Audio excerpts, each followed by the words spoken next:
of the regular season for the final spot in the playoffs. Tyler Luke from 44. Snap good.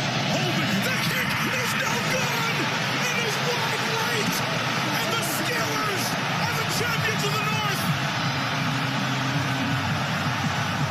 That's what it sounded like last night on NBC alongside Alex Ferrario and Tanner Hendrickson. I'm Brandon Kiley. Alexei Toropchenko said it the other day, Alex. New year, new us. For us, new year, same us. Same us here on the show. What are you talking about, man? I've made New Year's resolutions, and I'm going to stick to them. I hope you all had a very happy holidays. Honestly, it's kind of nice to get back into the routine again. I don't know how things were for you guys. T-Bone, I'm sure you were staying up until 7 a.m., waking up at 3 p.m. Gaming with the boys. Oh, it was nice. Cotting it up. Alex, I don't know how things are with the girls at home, but Luca had been staying up until about 11:30, waking up the next day about 10:30. So there's been a lot of adjustments that have taken place over the last 24 to 48 hours. Yeah, no, my girls still go to bed, even on Christmas vacations and holiday breaks. Everyone in my house is sick, so I need to get the hell out of there before I get sick. All right. Want to come chill with me? No. tonight? I'm still sleeping in the basement. Oh. The adjustment for me is looking at these teams that we have in the playoff right now. What are you talking about, man? I don't... Nothing's changed. Do you know how much I love... My favorite fantasy football format is playoff fantasy football. I think it's amazing because there's so much game theory that goes into it. You basically have to decide, all right, who is going to win the Super Bowl? Who's advancing? Who are the teams that I want to bet on? But also, who are the players within those teams that I want to put my money behind, right? And normally, I have a couple of teams that I feel really good about. Generally speaking, just advance the Chiefs to the Super Bowl. You're feeling pretty good about that one. It's obviously not an option this year. In the NFC side of things, there's typically a team or two that I feel pretty good about. I have no idea this year. Genuinely, no idea. Let's start with this. Your 1 seeds in this year's postseason are the Denver Broncos in the AFC and the Seattle Seahawks in the NFC. I don't know how much of the Broncos game you guys watched yesterday. If you watched none of it, you're better for it. Oh, good. I didn't. I didn't watch any of it. The offense was horrific against a mostly backup Chargers Let me team. guess, did Bo Picks throw a pick? He just wasn't good. No, that checks out. And this has been mostly the case for like the last 6 weeks for them. The Seahawks defense is outstanding. I was super impressed with them on Saturday against the 49ers. I picked the 49ers, didn't go well for me. I was wrong, and their defense is legit. And if they get to the Super Bowl behind that defense, I don't think anybody should be shocked. But their offense is also mediocre at best, and I very much do not trust Sam Darnold. They were able to score enough against the 49ers. That defense stinks. Are they going to be able to do that against the Rams or the Eagles in the playoffs? I just don't know. So my biggest takeaway from this year and what we've seen in the NFL, it feels as wide open as it has in like a decade, Alex. How are you feeling going into this year's postseason? Excited because I think it's new blood. I don't have to sit here and act as if the Kansas City Chiefs are going to be there again. Like, there's going to be a new team on both sides, or at least on the AFC side, which is exciting. But I'm kind of with you. It's uncharted territory, which I look around and I actually feel more confident for a few teams in the AFC than I do in the NFC. Like, I think the NFC is just kind of all up in the air. Like, cool, the Seahawks are the number 1 seed. I don't trust your quarterback. The Rams, well, supposedly the best team. What was that, T-Bone? They stink. I don't know, because I was going to say, like, I felt like there was one team that I could put in pen of, like, hey, they're going to be to the Super Bowl. And then I watched the Rams for, like, 3 weeks and go, I don't think so anymore. Luckily for them, they got the blessing that is you go up against Bryce Young and the Carolina Panthers. They lost to Carolina, so, like, I'm not going to. Shouldn't even be in there if not for Tyler Shuck forgetting how to play for 1 week. That was the first game where we went, are the Rams okay? Like, and we found out, maybe not. I actually think the better team right now that I feel more confident in the NFC is say it on the count of 3. Ready? Okay. 1, 2, 3. The Bears. Eagles. Oh, wow. Yeah. We're on the same page. I don't like the Bears. I think the Eagles. Did you watch yesterday? Yeah, I did. I think the Eagles could freaking lose in the first round against the 49ers. Yeah, I also could see them getting into the Super Bowl. Not what. The Bears don't have the defense, man. The Bears are fun. I like them. They got a great fun story. offense. I think they're like what the Lions have been in years past when I'm like, yeah, but their offense could pull them there. And they got a creative head coach that I think is worthy of getting in there. Did you see the line on that first game for the Bears? No, I can only imagine what it is, though.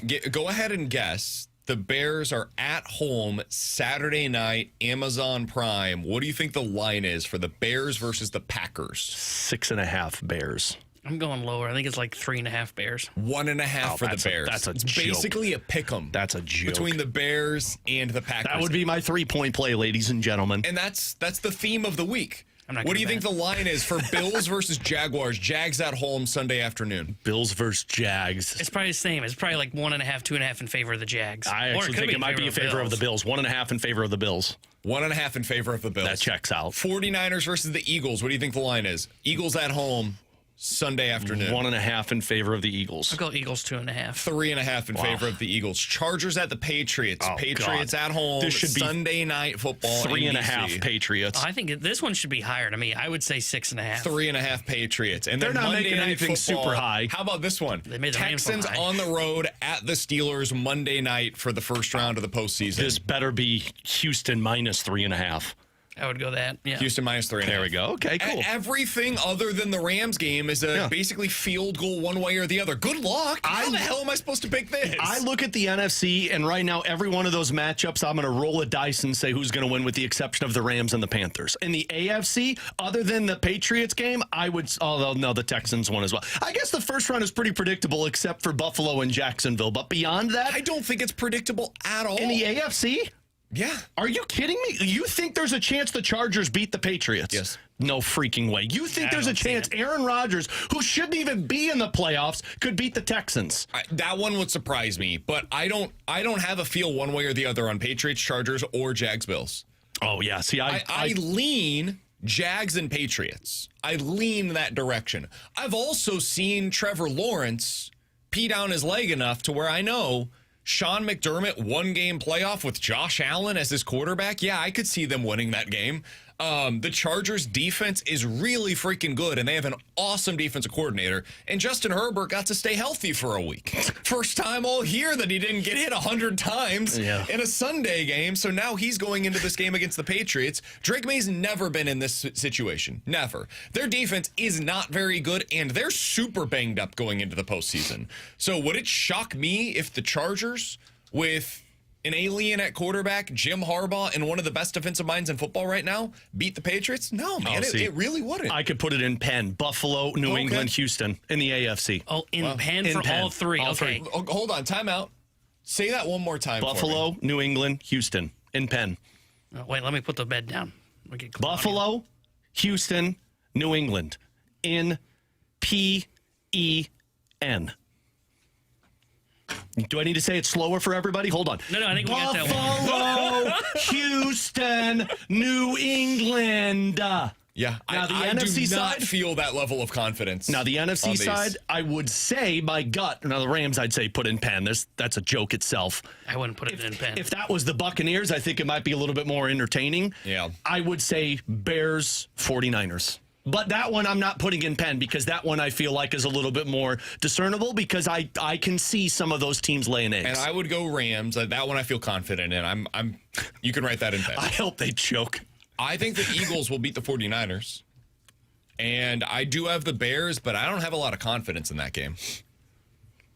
So it's as wide open as it has been in a really, like the last time I felt this way, I don't know that I necessarily felt this way going into the postseason, but it ended up becoming it, was the Nick Foles, Tom Brady Super Bowl, where it was Nick Foles, Case Keenum, Blake Bortles, Tom Brady in the championship weekend scenario. I think we could get something like that, where it's like Sam Darnold, Brock Purdy, Trevor Lawrence, and Bo Nix in the and in 5 years, we're going to go, no, that couldn't have been. We're going to look back and be like, what? How'd that happen? No, they must have forgot the Chiefs played. Is there any team that you feel...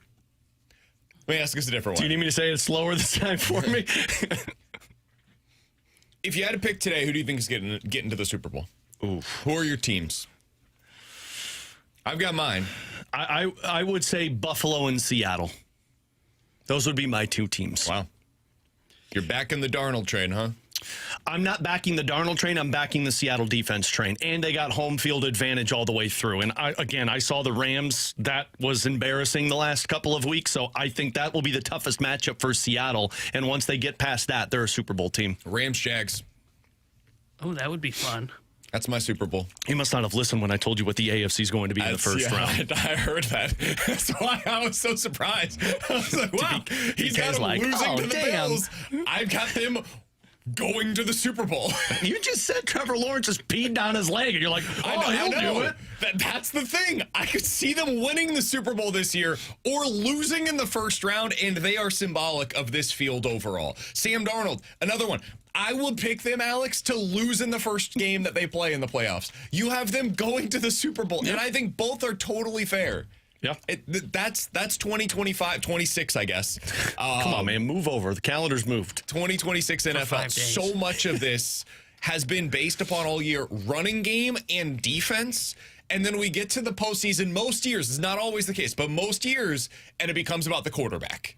So is it going to revert back to what it normally is, or can these teams win based upon defense and running games? Because if you guys remember, that could be kind of similar to the Broncos-Seahawks season that they met in the Super Bowl. I know that, Russell Wilson and Peyton Manning were the quarterbacks here that year, but it was the defenses for both teams that really led them there. Or the Cam Newton Panthers going up against the Broncos. Like, it was the defenses that really allowed those teams to reach the peak of that year. It's nuts, man. It's an absolutely bonkers NFL season, and it's going to set up for one hell of a postseason. And you guys should get in on all of the action over on the Underdog app. Sign up today. You already started. Using our promo code BKO. What? The Underdog app. Yeah, Underdog. Here's DraftKings Sportsbook app. Get all your betting in this NFL postseason. Promo code Tanner. Promo code BKO. Pete Carroll has been fired. Raheem Pete. Morris has been fired. Stefanski has been fired. Grandpa Pete. I feel bad for Raheem Morris because they were playing really good football in the end. Yeah. And then I saw he had like a hug with the owner, and I don't think the owner whispered in his ear, "You're fired." Oh, he knew at that press conference he was fired.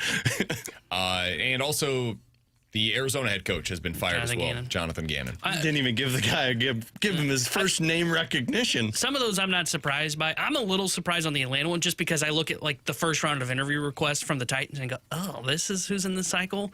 Luan Arimo, Matt Nagy, who I would not hire as a head coach. They should. I think that would be a really great hire. I'm sure the Chiefs would like to see him go away. I think it would be an amazing hire for them to go with Matt Nagy and nobody else. They shouldn't even really. They've got the Rooney Rule to comply with, but beyond that, they should just go ahead and go through two interviews. Spags is getting interview requests again. Sure. Like, what are we doing? Like, of course, Spags is getting interview requests. If this is the group of people, and these are all good coaches, well, maybe not Nagy, but most of those other ones I brought up are good coaches, good coordinators. Oh, there we go. But they have failed spectacularly as head coaches, as we've seen in the past. If I'm the Falcons, I would just stick with Morris, who at least was able to keep the guys motivated to get them to beat the Saints, win 4 in a row, beat the LA Rams towards the end of it. Gannon, I think he had to do because they were uncompetitive. Yeah, but the problem is, I don't care if he's motivated to win the last 4 games of the season. You've been a bottom seller team early on. They didn't give up on him, and I think they had injuries early on, which kind of explained it. That's where, like, I get it if you want to do change for change sake, but he's only in year 2, right? This wasn't like 5 years of just. I think they're just over. They want to get everything on the same page. It sounds like they're going to hire Matt Ryan to lead their football department. I'm not telling you that's a good or a bad decision, but I find it interesting. Really? That's what they're doing? Yeah, apparently. Are they having the emergency backup plan? Like, hey, if we don't have a quarterback, then our coach can go be the quarterback? I guess. It's like Burt Reynolds and... I would love to see him hire Phillip Rivers as his head coach. Apparently, Rivers is getting some talk as a potential head coaching candidate. Just tells you about this cycle, by the way. Just hire Grandpa Pete if you're going to go down that path. So, yeah, that's your latest update with the NFL. Fun weekend overall. That game yesterday, that game last night was a perfect ending to this season. Just absolute chaos the entire fourth quarter. A mostly miserable game to watch for the first 3 quarters. And then if you turned it on in the fourth quarter, you would have thought that was the best football game of the season. And the amount of ups and downs for both teams, oh boy, it was a lot of fun to watch. And good night, Ravens. I do wonder if they're going to be making a coaching change as well. Yeah, somebody needs to make sure they're taking tabs on Tyler Loop, too. That poor kid. Oh, my God. I can only imagine. Also, I'm out on Lamar. Now you're out on Lamar. I've been out on Lamar. Were you ever No, in- you haven't. You've yelled at me when I say I'm out on Lamar every time he's in a playoff series. I don't. Yeah, you get mad when I'm like, I don't think Lamar can win in the playoffs. I've been right there with you. Okay, we're starting off Am I wrong? 2026 on the right note. Haven't I mostly argued against Lamar as a playoff contender? No, I think you're thinking of me because I've been the one that says like Oh, is that it? talented of a quarterback. thought I he would was- think at some point could get maybe over the it's top. Dak that you get upset with me with? Yeah, I like Dak. Okay, that's what it is. I'm then. a Dak guy. I'm the Lamar one you were yelling Okay. about. Yeah, he's Okay, Dak. regardless. Both Although of I you. think the same thing at Dak. At some point, a good quarterback should be able to get over the top. Yeah, I think Lamar, the way that he plays, it just lends itself to this. The play where he where he's injured and all that, where he can't move by the time we get to the end of the year. I thought you were going to say where he takes like the bad sack that kills the That drive, too. and he nearly did that last night, Yep. where he got spun around. I'm thinking, Lamar, throw the ball away, Lamar, and then when he threw it while he was supposed, like, oh my God, he's going to throw this to a defender, isn't he? He didn't. He did the right play. He did make the right play, but ultimately it's either that or he's going to fumble it. And then on fourth down, he made a fantastic throw, a perfect throw to the one guy that was going to be able to potentially come down with it, and then it unfortunately just still didn't work. All right, alongside Alex Ferrario and Tanner Hendrickson, I'm Brandon Kiley. It's BK and Ferrario here on 101 ESPN. It's 11:20. Your time check brought to you by Clarkson Jewelers, an officially licensed Rolex jeweler. Coming up in about 15 minutes, we will discuss the college football playoff. It has officially served its purpose. We have fresh blood in this year's semifinals. We'll give our thoughts on the playoff games that we've seen thus far and what it is giving us in the semifinal round. That's coming up in about 15 minutes. But next, the Blues are finally playing better hockey. What's changed to lead them here? And, hey, Alexei Toropchenko going to be around for the next couple of years. We'll get Alex's thoughts on all of that coming up next here on 101 ESPN.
That'll do it. Bring out the Zamboni, fellas. The Blues get a 2-0 win. 25 saves, shutout for Jordan Binnington. 19th of his career. That's what it sounded like on Saturday night as the Blues take down the Montreal Canadiens by a final score of 2-0. Binnington with the shutout. Blues have now won 2 in a row. On Wednesday, they'll have an opportunity, Alex, to win 3 consecutive games. Just do it so I can stop talking about it. For the first time this season. Alongside Alex and T-Bone, I'm BK. Alex, the Blues are playing better hockey if you just exclude that Colorado game, which by the time that I looked at the score, they were down 4-0. Like, not kidding. They were 5 minutes in. I checked it out because I was watching the college football game, and I was like, wait, what? Game's just started. I wrapped up pregame in the staircase or the basement staircase that I did my broadcast from, and by the time I got upstairs, the game was already 2-0. I'm like, what the hell? Yeah. That's life in these days. So we all knew that was going to go poorly, and it did. But they've played better in the last couple of games. Alex, what's changed? Honestly, nothing. Okay. Look, I'm trying to be fair. Sometimes that's the answer. I'm trying to Coming up next. I'm trying to be fair and honest with this and not be a homer that people label me as, because, like, as good as these 2 games were, you can't just say other than the Colorado Avalanche one, because they played poorly against the Buffalo Sabres, too. That was the game that they should have won. They played poorly against the Tampa Bay Lightning after they were really good against the Florida Panthers. Sandwiched between those 2 bad games was the Nashville Predators one. So I'm not going to take it away. I think the Vegas game to me was a little bit less as impressive as the Montreal Canadiens game, because Vegas was without 3 of their top defensemen. They were able to go out there and keep the top line off of the board, but Jack Eichel had been out for a couple of weeks. Montreal was the one where it was like, okay, let's see what you're made of, because Montreal's got a lot of offense. They're better defensively, and the Blues were able to just stymie them offensively and put up 2 goals. But if you want me to start buying in, you got to first win 3 in a row. But this stretch this week is where you can start to look at it and say, yeah, they're playing better. Because earlier in December, we talked about the stretch of Montreal and Nashville and Chicago and Winnipeg and the Rangers, and they didn't do their job. Well, now you've already done 2 games. You've got Chicago on Wednesday, who's playing poorly, Utah, who's right there with you, and then Vegas again. If you can go out there and get 2 wins in the 3 or maybe 3 wins, now we could start looking at this as, oh, hey, they're starting to get back to the same level. But I looked at those 2 games and said, yeah, this is what you're supposed to look like against these types of teams. Now you got to carry it over. I thought it was basically cool. The 4th line won you a game. And Jordan Binnington had his best game of the season. Yeah. Yeah, that was essentially that was the story. Yeah. To me, this wasn't about like, oh, wow, they found their structure. They found something that's working. And now we're about to go on a run. I don't feel a lot different about the team today than I did the last time that we talked when they were coming off of a win against Nashville. Mm-hmm. Like it just didn't really resonate with me at all. Yeah. So I hope that I hope we look back on it and we're like, man, that's when things really started to come together for the Blues. It's possible. But right now, I just don't have that belief. Yeah. They do, however, have some news today. Alexei Toropchenko, 2-year contract extension, $2.5 million per year? 2.5. Mm-hmm. Do you like the move? Do you think it was necessary? How do you feel about them signing Alexei Toropchenko up for the next couple of years? I don't know if it's necessary, because I don't think he was going to get a higher pay raise elsewhere. I think it was just a matter of you can check it off of the list and say, we got him locked up for the next 2 years. It's not an overpay, in my opinion. It's probably what the price was going to be for him, because he's a 4th-line player, because he's established in the NHL. But you did with him the same thing you did with Nathan Walker. You just locked up guys that are role players that play on the 4th line. To me, it doesn't make a difference. It doesn't break the bank. T-Bone and I were looking at the salary cap moving forward. You're still in a great position to lock up Broberg and Holloway and have a lot of money left over if you move on from guys at the trade deadline. So to me, this was just a task that Doug Armstrong said, it's easy. Toropchenko wants to re-sign. We want to re-sign him. Let's move forward. BK wanted him traded. He's a 4th liner, so he said, get him off the roster. I just don't know that I understand the urgency. I guess because you're not in uncharted waters. I think there's a lot of fans that probably see this and say, why are you're doing this again? You're locking up guys that you don't have to lock up. My question is, who plays the same way that Toropchenko does in your system? I don't know, but can I watch the next 50 games to find out? You know, because for me, yeah, you could have waited until the offseason and done this, but maybe you're worried that somebody comes in and offers him a lot more money and you can't match it. In his last 107 games, he has 6 goals. We thought coming off of that 2023 season, it's like, all right, he just had 14 goals. Maybe there's some real goal potential here. I mean, he had 10 in his first year, 14 in his second year. All right, let's go. Like, this is a legit fourth-line presence. That's something that you can build around, and that gives you a few $1 million on the fourth line. 4 last year, 2 so far this year. The lack of production that you're getting from Alexei Toropchenko, that doesn't mean he's a terrible hockey player. I'm not suggesting that, but, like, if I'm going to pay $2.5 million a year to a fourth liner, I would like a little more upside than we've seen over the last couple of years for Torpo. So maybe this weekend was the start of something, and he goes on a run, and then if that ends up being the case, I would reward him for doing so. It feels a bit premature, and we've seen this. Like, they did it with a couple of defensemen. They did it with Cam Fowler, who right now, I don't know, man, $6 million the next couple of years, full no trade clause for him at the age of 35 and 36 years old. Mm-hmm. I'm not as excited about that as I think maybe the Blues were at the time that they made that deal.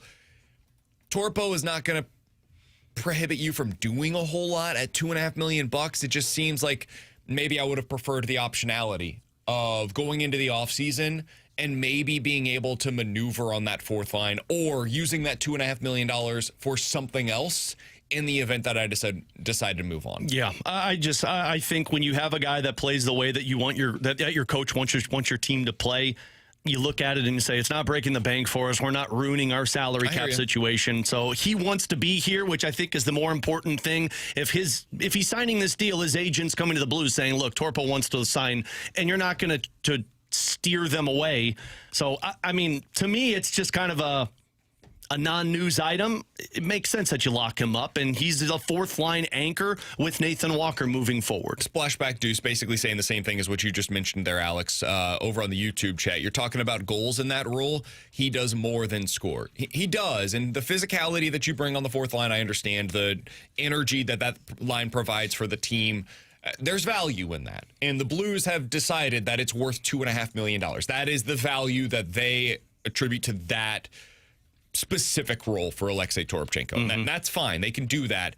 If I'm going to give you my opinion on the matter, I would say these guys are a dime a dozen. Getting somebody that can come in and bring energy and play with physicality, you can find that out on the open market. What Torpo did that was different from other fourth liners is he had size and speed and scoring ability that set him apart. And that made me excited about what his future could be. I never felt like, and we talked about this at the time, Alex, I never felt like there was more than a fourth liner in him. But as a fourth liner, he contributes offensively in a way that very few fourth liners do. And so that makes him a bit of an outlier. And it's something that I'm willing to pay for when he's on that fourth line. But over the last couple of years, we have not seen that same production offensively. And it does make me wonder, could you find similar production for less money in a more interchangeable piece that is available on the market, and maybe wait to make that decision until we get closer to the offseason? That's my personal opinion on the matter. Obviously, the Blues disagree with that, and they have more information on this than I do. I do, real quick, I do wonder if the Blues also looked at what he did last year in the second half with Radek Faksa and Nathan Walker and said, that's what we want from our fourth line. They've been unable to find it because, and I think Jim Montgomery talked about this either yesterday or 2 days ago, everybody's been injured on the fourth line. I mean, Torpo was out, Walker's out now, Sundqvist was out, Bukestad's out. They have had zero consistency with that fourth line. Last season, from the Four Nations break on, which I know is a weird case to go with, yours is the better sample, but we all agree that Radek Faksa center with that line really really huge. found their chemistry. He had 3 goals and 9 points in 26 games. That's good for 9 goals and 28 points in an 82-game schedule. Maybe they're viewing this as, look, we've got the 2 wingers now, Toropchenko and Walker. We've just got to find that fourth-line center that can get the best out of those 2 players. And maybe that's where they're going with this one. I'm not sure. He's Alex, that's T-Bone, I'm BK. Blues off tonight, back in action on a Wednesday evening against the Chicago Blackhawks on the road. You think Connor Bedard gets back for that I think game? so. He's been skating. I think this is the one he comes back on, which will be fascinating Nice to me. to see him out there. It was a week from hell, too. It's 9 o'clock puck drops every freaking game this week. Not great. They say 8:30 on Wednesday, but it's a TNT broadcast planned for 9:05. Thomas not skating today at morning skate. In his place was Robbie Fabry up on the top line. My assumption is that means that Thomas will indeed be playing on a Wednesday. It's neighbors with Fabry today, but Thomas on a Wednesday. Kyrou up there as well. Second line today was Booch with Shin and Snuggie. Stenberg with Dvorsky and Berggren. And then Torpo, Sonny, and Joseph was your fourth line. Worth noting, Bukestad and Walker were skating today, so it appears that they're at least getting closer to a potential return. Broberg with Parayko, Tucker, Falk, and Fowler, Mayu were your defensive pairings today at Morning Skate. In 15 minutes, 314-399-9646 is the Air Comfort Service text line for questions and answers. But next, the college football playoff has absolutely served its purpose. We'll explain next year on 101 ESPN.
Tanner Hendrickson here with the Sports Center update brought to you by Saliga Heating and Cooling.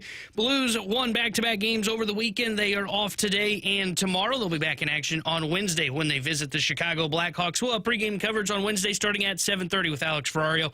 Puck drop at 8:30 with Chris Garber and Joey Vitale. The Sports Update is brought to you by Saliga Heating and Cooling, an Icon Heating and Air Conditioning dealer.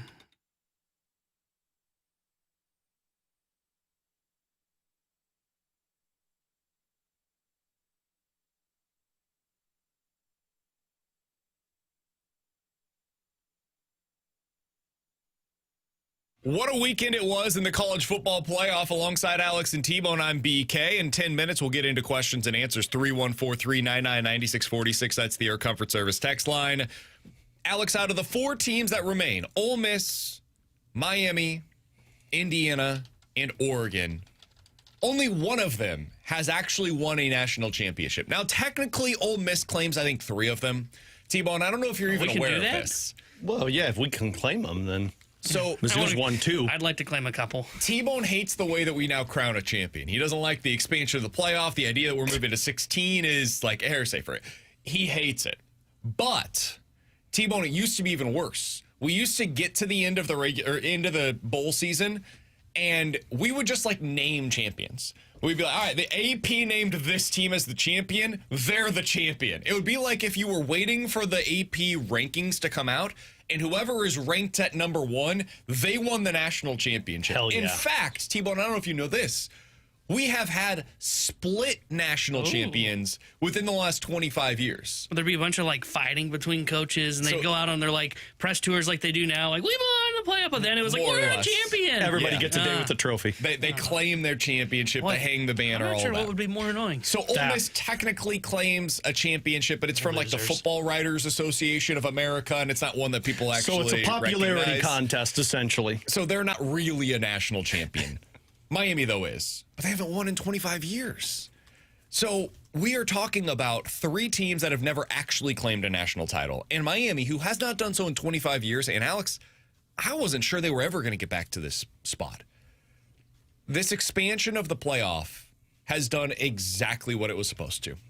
The expansion of the playoff plus the implementation of NIL, and now we're 5 years into NIL, which means that we've seen like a full recruiting cycle of NIL, plus the transfer portal, all of this coming together, it allowed for what we're watching right now. And dude, over the weekend, we saw some awesome games. Now, we saw some stinkers as well. Oregon, Texas Tech was horrific. That was fun in the first quarter because Texas Tech actually played really solid defense. I'm like, oh, but their defense is every bit as good as I thought it was. Then their offense took the field, and it's like, oh, God. Yeah. This is going to be brutal. It was somehow worse than I even expected it to be. Alabama was exactly like I thought it was going to be. Oh, my God. Quarterback was terrible. Anybody else surprised like DeBoer wasn't fired right off the spot there? Well, I'm more surprised we haven't heard more noise of chanting for DeBoer to be fired. I don't know if you guys felt the same way. Watching that game, I felt like I had flipped the decals on the helmets.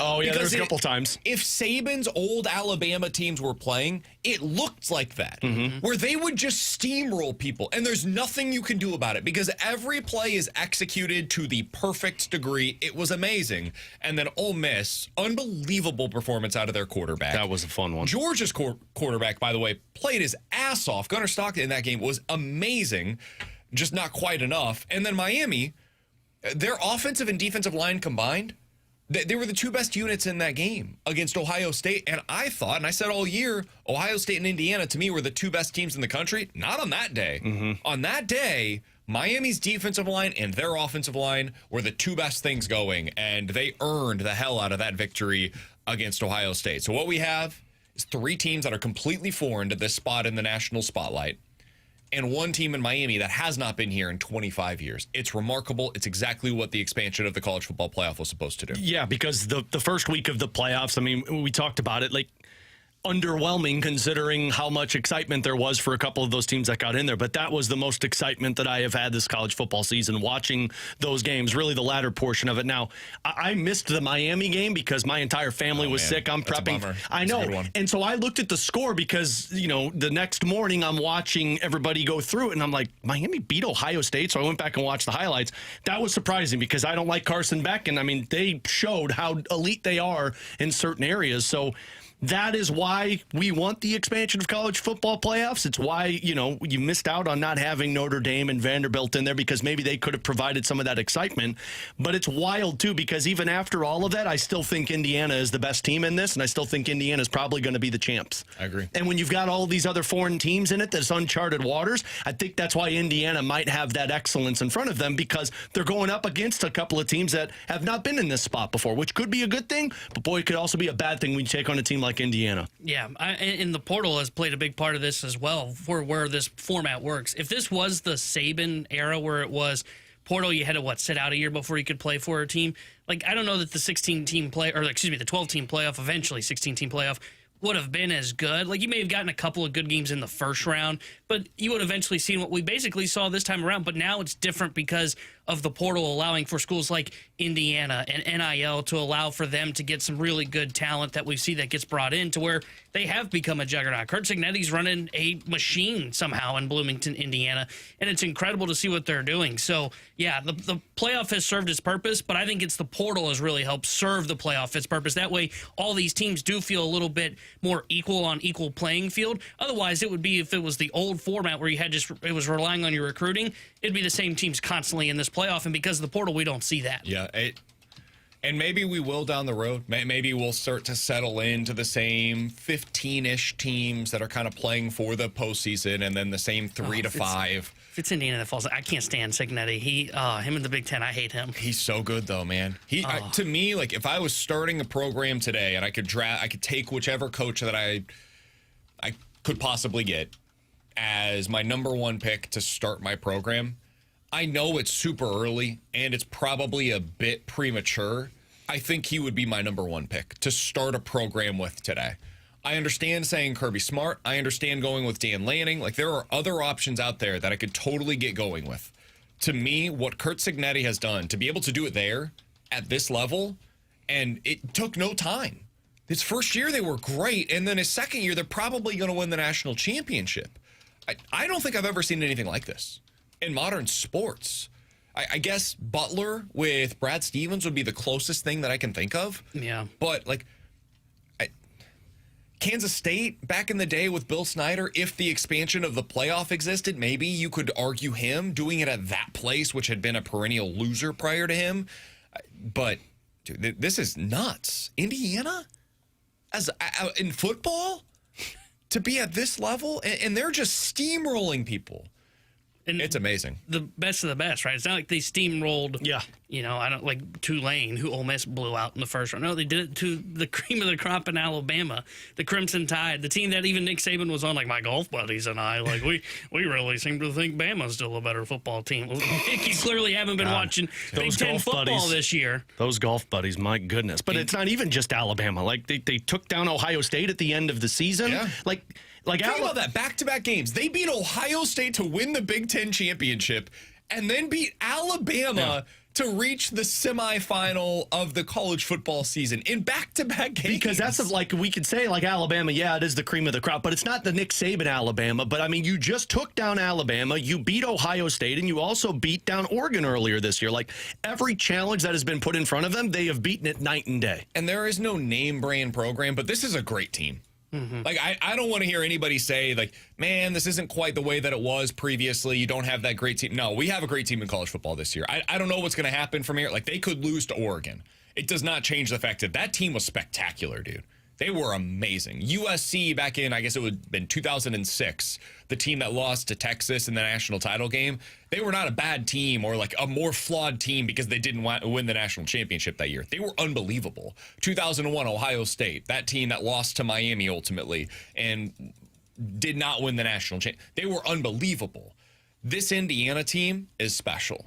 It is every bit as good as we thought during the regular season, and they proved that with that performance against Alabama. It's... oh, boy. we talk real quick before we get to questions and answers on the other side about Lane Kiffin? No, what? Dude. How many What do wins? you think he's thinking right now? How many wins does he win next year? I'll answer your question with another question. Like, you go to LSU, you're probably going to get some decent returns in the transfer. Yeah. 8, maybe? I'll go 9. I'll be generous. Cool. Doesn't matter. This team's in the I'll go 8. This team's in the semifinal.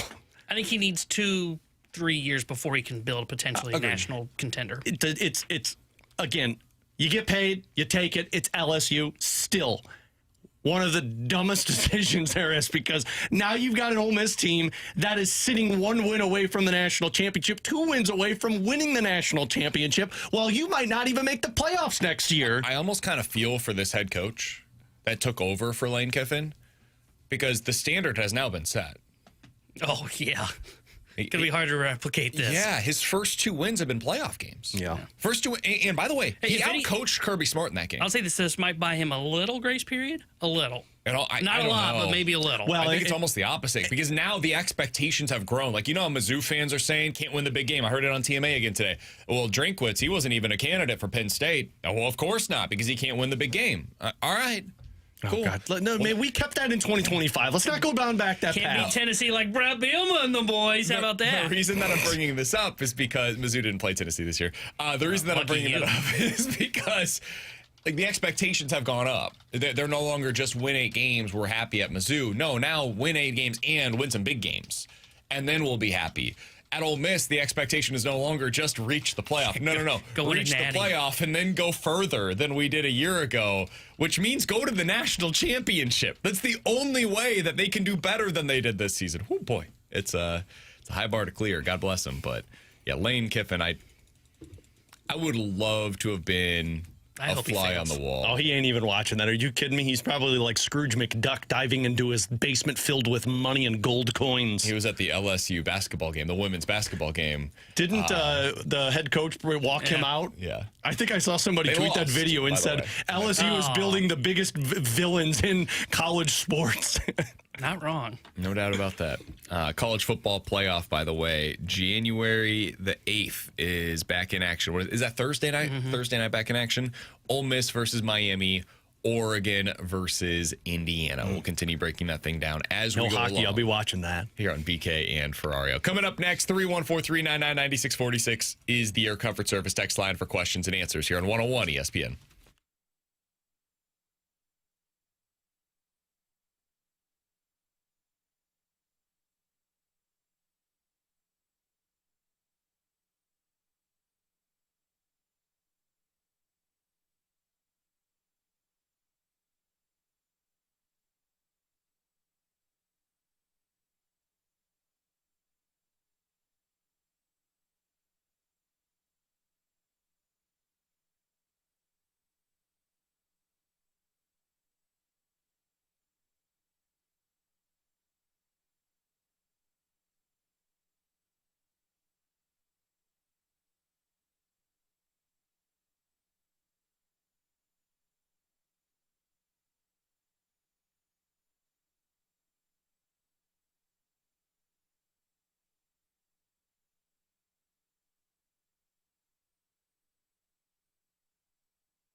314-399-9646. That's the Air Comfort Service text line for questions and answers. If you guys have any questions, go ahead and get them in right now on the Air Comfort Service text line. From the 636, guys, are you still sticking with the Rams to get to the Super Bowl?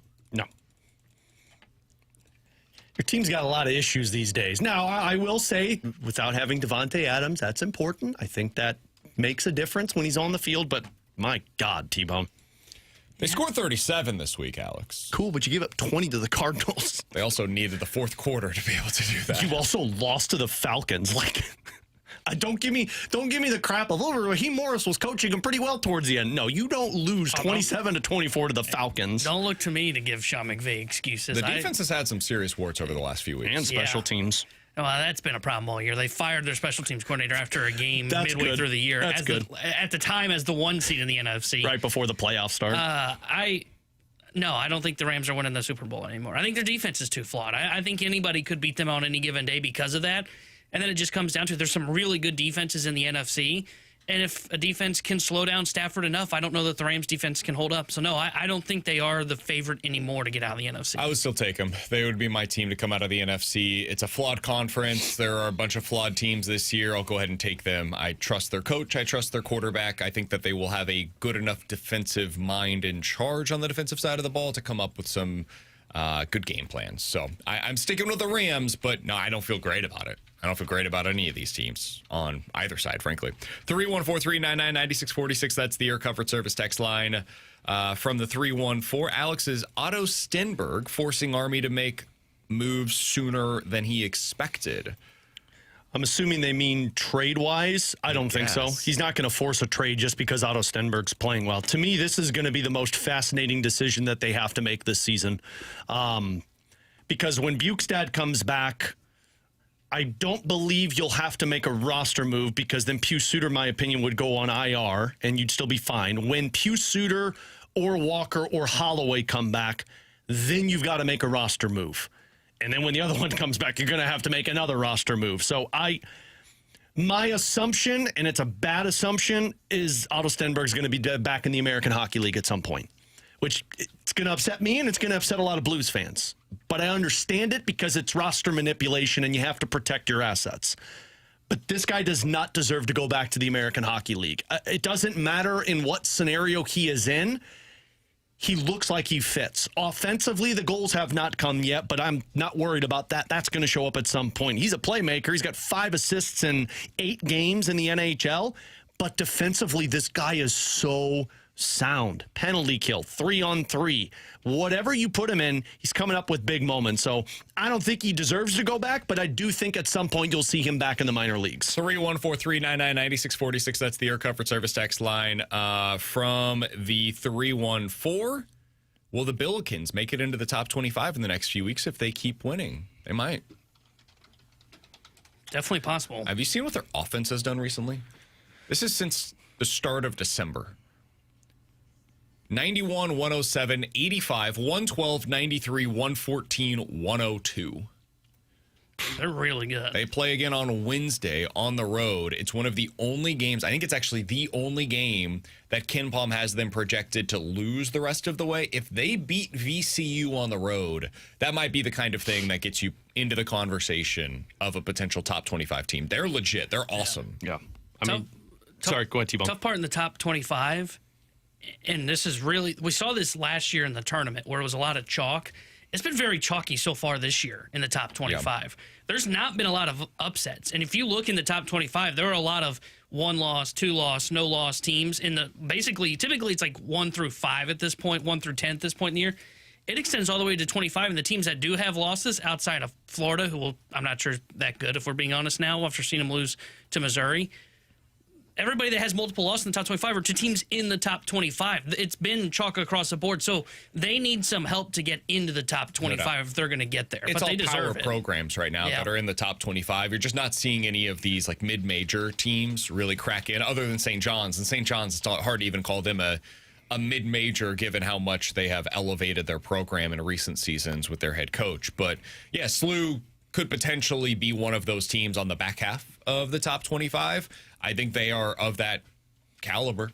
They're playing up to that par at least. I did want to mention, by the way, Mizzou, T-Bone, you talked about them winning on Saturday. I didn't anticipate watching Mizzou basketball I on didn't Saturday. know they played on Saturday.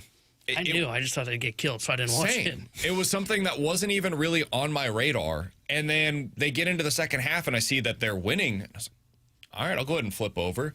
Flipped over to the game. They looked awesome. I mean, they played really well in the second half of that game. It's at home, but you're going up against borderline top 25 team, if nothing else, in Florida. It makes a world of difference for them to have Trent Pierce and Jaden Stone on the court. Those guys allow for so much more spacing, and I didn't give it the proper credit that it needed for them to have those guys back in action. When they're healthy, they look like a completely different team. What does that mean for when they go on the road to Kentucky? I don't know. I'm not there yet, but hey, they got to win, man. That's all that matters. It was a nice win. I thought it was going to be winless. It was a needed win, and it allows you to at least keep some hope the rest of the season. It doesn't save their season, but it allows you to have some hope if you're a Mizzou fan. Ken Palm projects Mizzou to lose each of its next 5 games. How bad they got him losing to Auburn? I'll be in attendance for that one. By 1, 81 to 80. All right, I'm in. Yeah, the next 2 games, though, on the road at Kentucky, they have them projected to lose by 9. And then on the road at Mississippi, projected to lose by 2, according to Ken Palm. Not bad. So, some flip games coming up that they've got a chance to win, and they're going to need to if they want to be any kind of a tournament bubble team, if nothing else. All right, in 15 minutes, we'll get into in or out. 314-399-9646 is the Air Comfort Service text line. You guys give us a scenario. We will tell you if we are in or out on BK and Ferrario. But next, Alex, I'm going to make a statement. I'm curious how you feel about it as it pertains to the St. Louis Blues. I'll give you that statement next year on 101 ESPN.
Alex, you know how much I love this time of the year to get in on the underdog action. I downloaded the app. I used our promo code BKO. I'll put that $5 down, get $75 potentially in bonus. But what I like to do this time of the year, playoff best ball. In my opinion, it is the absolute best fantasy option that is out there. And on the underdog app, I love getting in on the Mitten contest. It is a $5 entry fee, Alex. You go through all of the postseason. You pick your players on these teams, whoever advances. You're trying to get as many players as possible in the Super Bowl to win the big prize over there on the Underdog app. I do it every season. I highly recommend. You can go over there right now and draft your teams as well. BK has pulled me into that. It is a lot of fun, but maybe that's not your cup of tea. Maybe you just want to go for individual games, and you can do that as well. Easy to use over on the Underdog app. You choose a favorite player on higher or lower stats, and if you get your entries right, you can win up to 5,000 times your cash. I'll go to the NHL this evening. I've got 4 different games. I'm going Ovechkin higher in points, Cutter Gauthier higher in points, Dylan Guenther higher in shots on goal, and Kaprizov higher in shots on goal. All of that payout 11-1.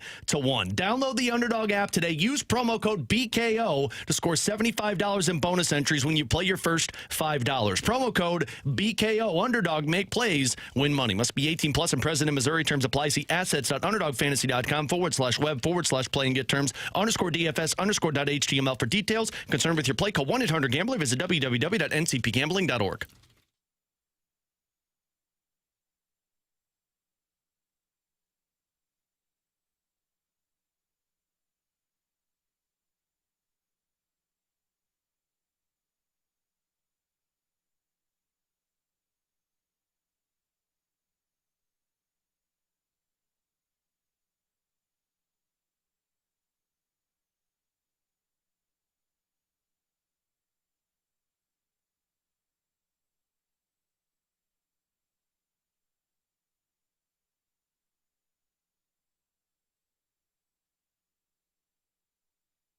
All right, Alex, so here's my Blues statement for you.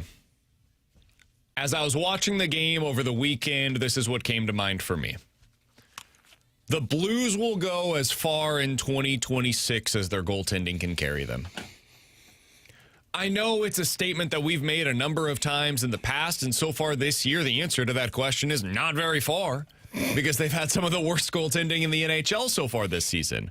But as I was watching Benner stand on his head on that game on Saturday, it was a reminder, man, this guy is really special when he is fully rested and at the top of his game. And we've seen at times in the past where Joel Hofer can look pretty similar to Jordan Binnington, especially in regular season scenarios. So there's still something in there in this Blues team if they can get the goaltending going and they can start racking up these quality starts one after the other after the other. What is your level of belief that that will happen? Mine is pretty low. But if they can, and you can get your goaltending looking the way that it did over the last couple of years, especially towards the end of last season, they've still got a potential run in them. They're 1 point out right now of the Western Conference playoff race. But that's what it's going to be required. The Blues will go as far in the second half of this season as their goaltending is able to carry them. 100% truth on this. Now, to me, the goaltending is also tied to is there a commitment to the team, because Binnington stood on his head, robbed the game, but there was also a 100% commitment from the players in terms of blocking shots and actually not making mistakes.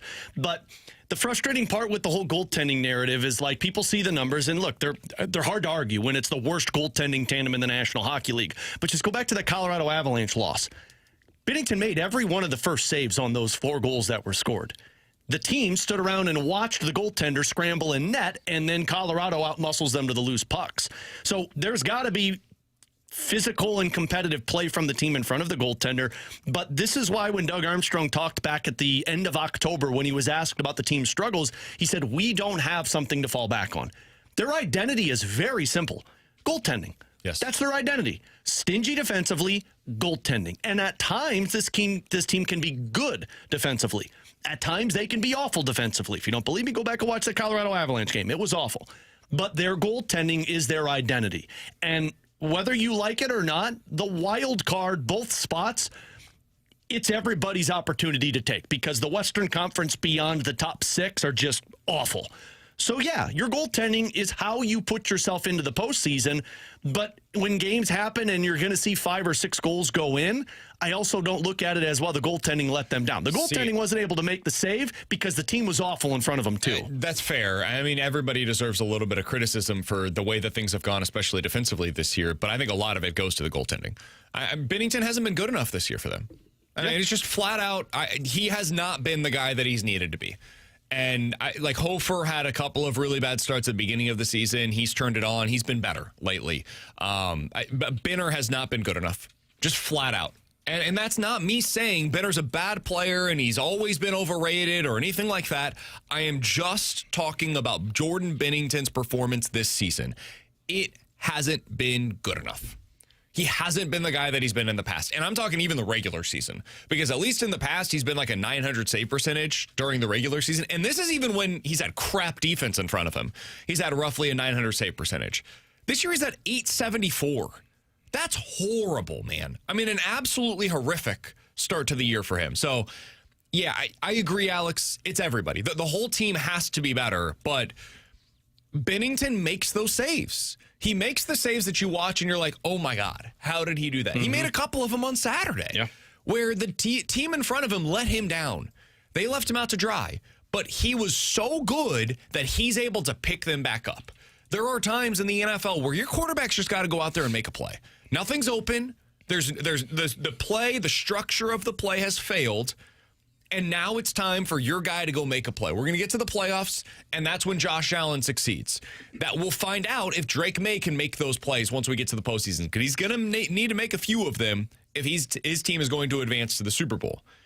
Binnington has been that guy in the playoffs where he makes the save that you look at it and you circle it, you star it on your sheet, and you're like, all right, 12:25, second period, Benner makes the save. 2 minutes later, they're able to work that into a goal on the other side, right? What should have been a 1-goal deficit goes into a 1-goal lead for the Blues. That has not happened this year very often. And if they're going to get back into this thing and they're actually going to make any kind of a run at it, he's got to start making those saves that you look at and say to yourself, defense did everything wrong. Benner picked him up. Yeah, and you're not wrong. I'm happily to admit there have been games that one shot, Binnington should have made the save. It's the timeliness of a save to where the team's down and out and your goaltender comes up with the save, and then your team pulls themselves back into it. It's kind of the wake-up call. It's all going to come down to your goaltender stand on their heads or not, because this team is just not good enough. Their players aren't good enough to get back to that role that they were last year in that post-Four Nations break. Totally agree. You're going to go on a hot streak at some point. Your best players are going to play, but they're too inconsistent. It's why I don't even know if it's good for this team to make some type of run. As much as I want to see them in the playoffs, it might do more harm than good to where you get into a playoff spot and you're like, oh, we fixed the problems, and then the problems show back up in October again. But you are still in this. The Western Conference is awful, just like you have been a lot this season. So your goaltenders can stand on their heads at some point. What I'll be fascinated by is what Doug Armstrong decides to do, because this is a man we know from history does not care what you're doing or where you're at in the playoffs. If your team isn't good passing the eye test, he's going to make trades, and he's going to trade people away, and he's going to say, I don't care if you've put yourself back into a playoff spot. From the 3-1-4, guys, if you depend upon your goaltender to win you games, you're probably not going to win many games. You just need them to make key saves in key moments. Sure, I think it's saying the same thing in different ways. Like that is exactly what Jordan Binnington has done in the past, and it's what he has failed to do so far this year. He did on Saturday. He's had moments where that ends up being the case, but for most of the season, he has not made those key saves in key moments to either keep the Blues in games or to keep them up in games. There are times where they're up, 3-2, Benner lets in one, and then suddenly you can feel it, and the momentum has gone in the other direction. As a goaltender, you have to know that your team's mentally fragile. And my pushback early in this segment was, it's one thing to need him to come up with a big save at certain points of the game. It's another thing to need him to come up with 18 big saves in a 4-minute span. That's the biggest problem for this Blues team, which is why I also put a lot of onus on the team in front of him. But there have been multiple games, specifically in November and December, when you were still in this, that your team was fragile and your goaltending was fragile. And all of them can't be fragile at the same time. Alongside Alex and T-Bone, I'm BK. Coming up in 15 minutes, Mizzou and Illinois both landed new quarterbacks heading into next season. So how do we feel about it? I think there are legitimate arguments on either side of both decisions. We'll get into them coming up in about 15 minutes. But next, 314-399-9646 is the Air Comfort Service text line for in or out here on 101 ESPN.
314-399-9646. That's the Air Comfort Service text line for in or out. You guys give us a scenario. We will tell you if we are in or out here on BK and Ferrario. Let's start out with this one, boys. In or out? We will see not one, but at least two multiple upsets in the first round of the NFL playoffs this weekend. Teams that could pull this off, just to give you an example. The Panthers are an underdog. The Packers are a slight underdog. The Jaguars are a home underdog. The 49ers are the underdog. The Chargers are the road dog. And the Steelers are the home underdogs. So multiple of those will win this weekend. So I would say in, because if you missed it, the AFC, none of the underdogs are winning. I told you that in the first segment, but I think the Packers and the 49ers could realistically win. Do I think they will? I only think one of those wins. I think the Packers lose to the Bears. 49ers, though, I think truly could beat the Eagles. So I'm in. I'm going out. I think we only see one upset, and I think that would be Jags over the Bills. Outside of that, I think these games will be close, but I don't think you're going to see, I don't think the Packers are beating the Bears. I'm 50-50 49ers, Eagles. I'm going to lean Eagles, though. So I think it's only going to be one, and I think it's going to be Jaguars end up winning. I'm in. I can't tell you who they're going to be. I would love to. I think right now, I would go with the Jaguars as one, and then maybe just to get different, I'll go the Chargers as the other. But I think the Chargers are a live dog. I think the 49ers are a live dog. I think the Jags are a live dog. I think the Packers are a live dog. When you have four of them, do I think two will end up coming out victorious? Yeah. And I don't think the Steelers will beat the Texans, but dude, road games in January for a dome team going up against a Steelers team that, I didn't think they were going to, I don't think they're a very good football team, but they seem to find ways to win. So, yeah, I'll go multiple. Alex, what do you got for us? Guys, as we know by now, the Blues have 3 Olympians. Before the Olympics start, in or out, the Blues will have 6 players in the Olympics. Well, we lost one in Texier. He was an Olympian before the season even began. 3 more? 3 more. Do you want me to tell you who I'm thinking and you could tell me if you're in or out? Yeah. Pius Suter. That's one that came to mind. Dalibor Dvorsky. Oh, okay. I forgot. He probably could. Because Slovakia does not have a lot of NHL. And then Adam Jiricek is the other one. Oh. Lou That brought would be this. impressive. Lou brought this up Saturday, tweeted it out, and I couldn't agree more. Man, if you look at what Czechia has, they have maybe 4 or 5 defensemen, and this kid has been one of the best players in this tournament. Is he still the leading point producer? Not the point producer. I think he's tied for the most goals, but amongst defensemen, he has the most goals. I told you this the other day. I'll say out on this, but I mentioned this in our text thread. I wish we would have talked about it on the air, but we had 2 weeks off basically. Well, maybe you should have came in one day. I was here. Not complaining about it, just I'm more excited about Jiricek than I was about either Snuggerud or Dvorsky. And that may be unfair, but seeing this kind of offensive upside with a defenseman is more exciting for me, my own sensibilities, than basically a pure shot winger and what appears to be a middle six center. Mm-hmm. And that's kind of always been the way that Dvorsky was sold to us, was a middle six center probably. Right. Jiricek has a chance to be a top pair defenseman with real offensive upside. Oh, yeah. That's special. We'll play this audio tomorrow, but I interviewed Steve Ellis of the Daily Faceoff, who's at the World Juniors, and he said, because I asked him, I said, by the end of this, or in the next couple of years, I said, you're going to look back on that draft and say that the Blues got a steal. And he said, by the end of a couple of years from now, you'll look at that and say Jiricek should have been a top 5 pick. I mean, everybody's talking about his goal, the highlight reel one, and the offense that he provides. You also, unless you've watched them, he's blocking every shot. He's eating the most minutes on ice. He'll be at the NHL next year. I'm in on this. I think he makes it. And, man, how massive is that to have 2 guys who aren't even 22 years old both playing in the Olympics? I'm going to lean out on this scenario that we end up with 6 at the Olympics. And I don't know why. Maybe it's just because the Blues have put this upon me because they're a tough watch every night. I'm not as excited as you guys on Jiricek. I see a defenseman, and I feel, and again, it feels a little Cardinals-y too. And I'm going, this is another overhyped prospect probably. This is a guy that we're falling for from what we see.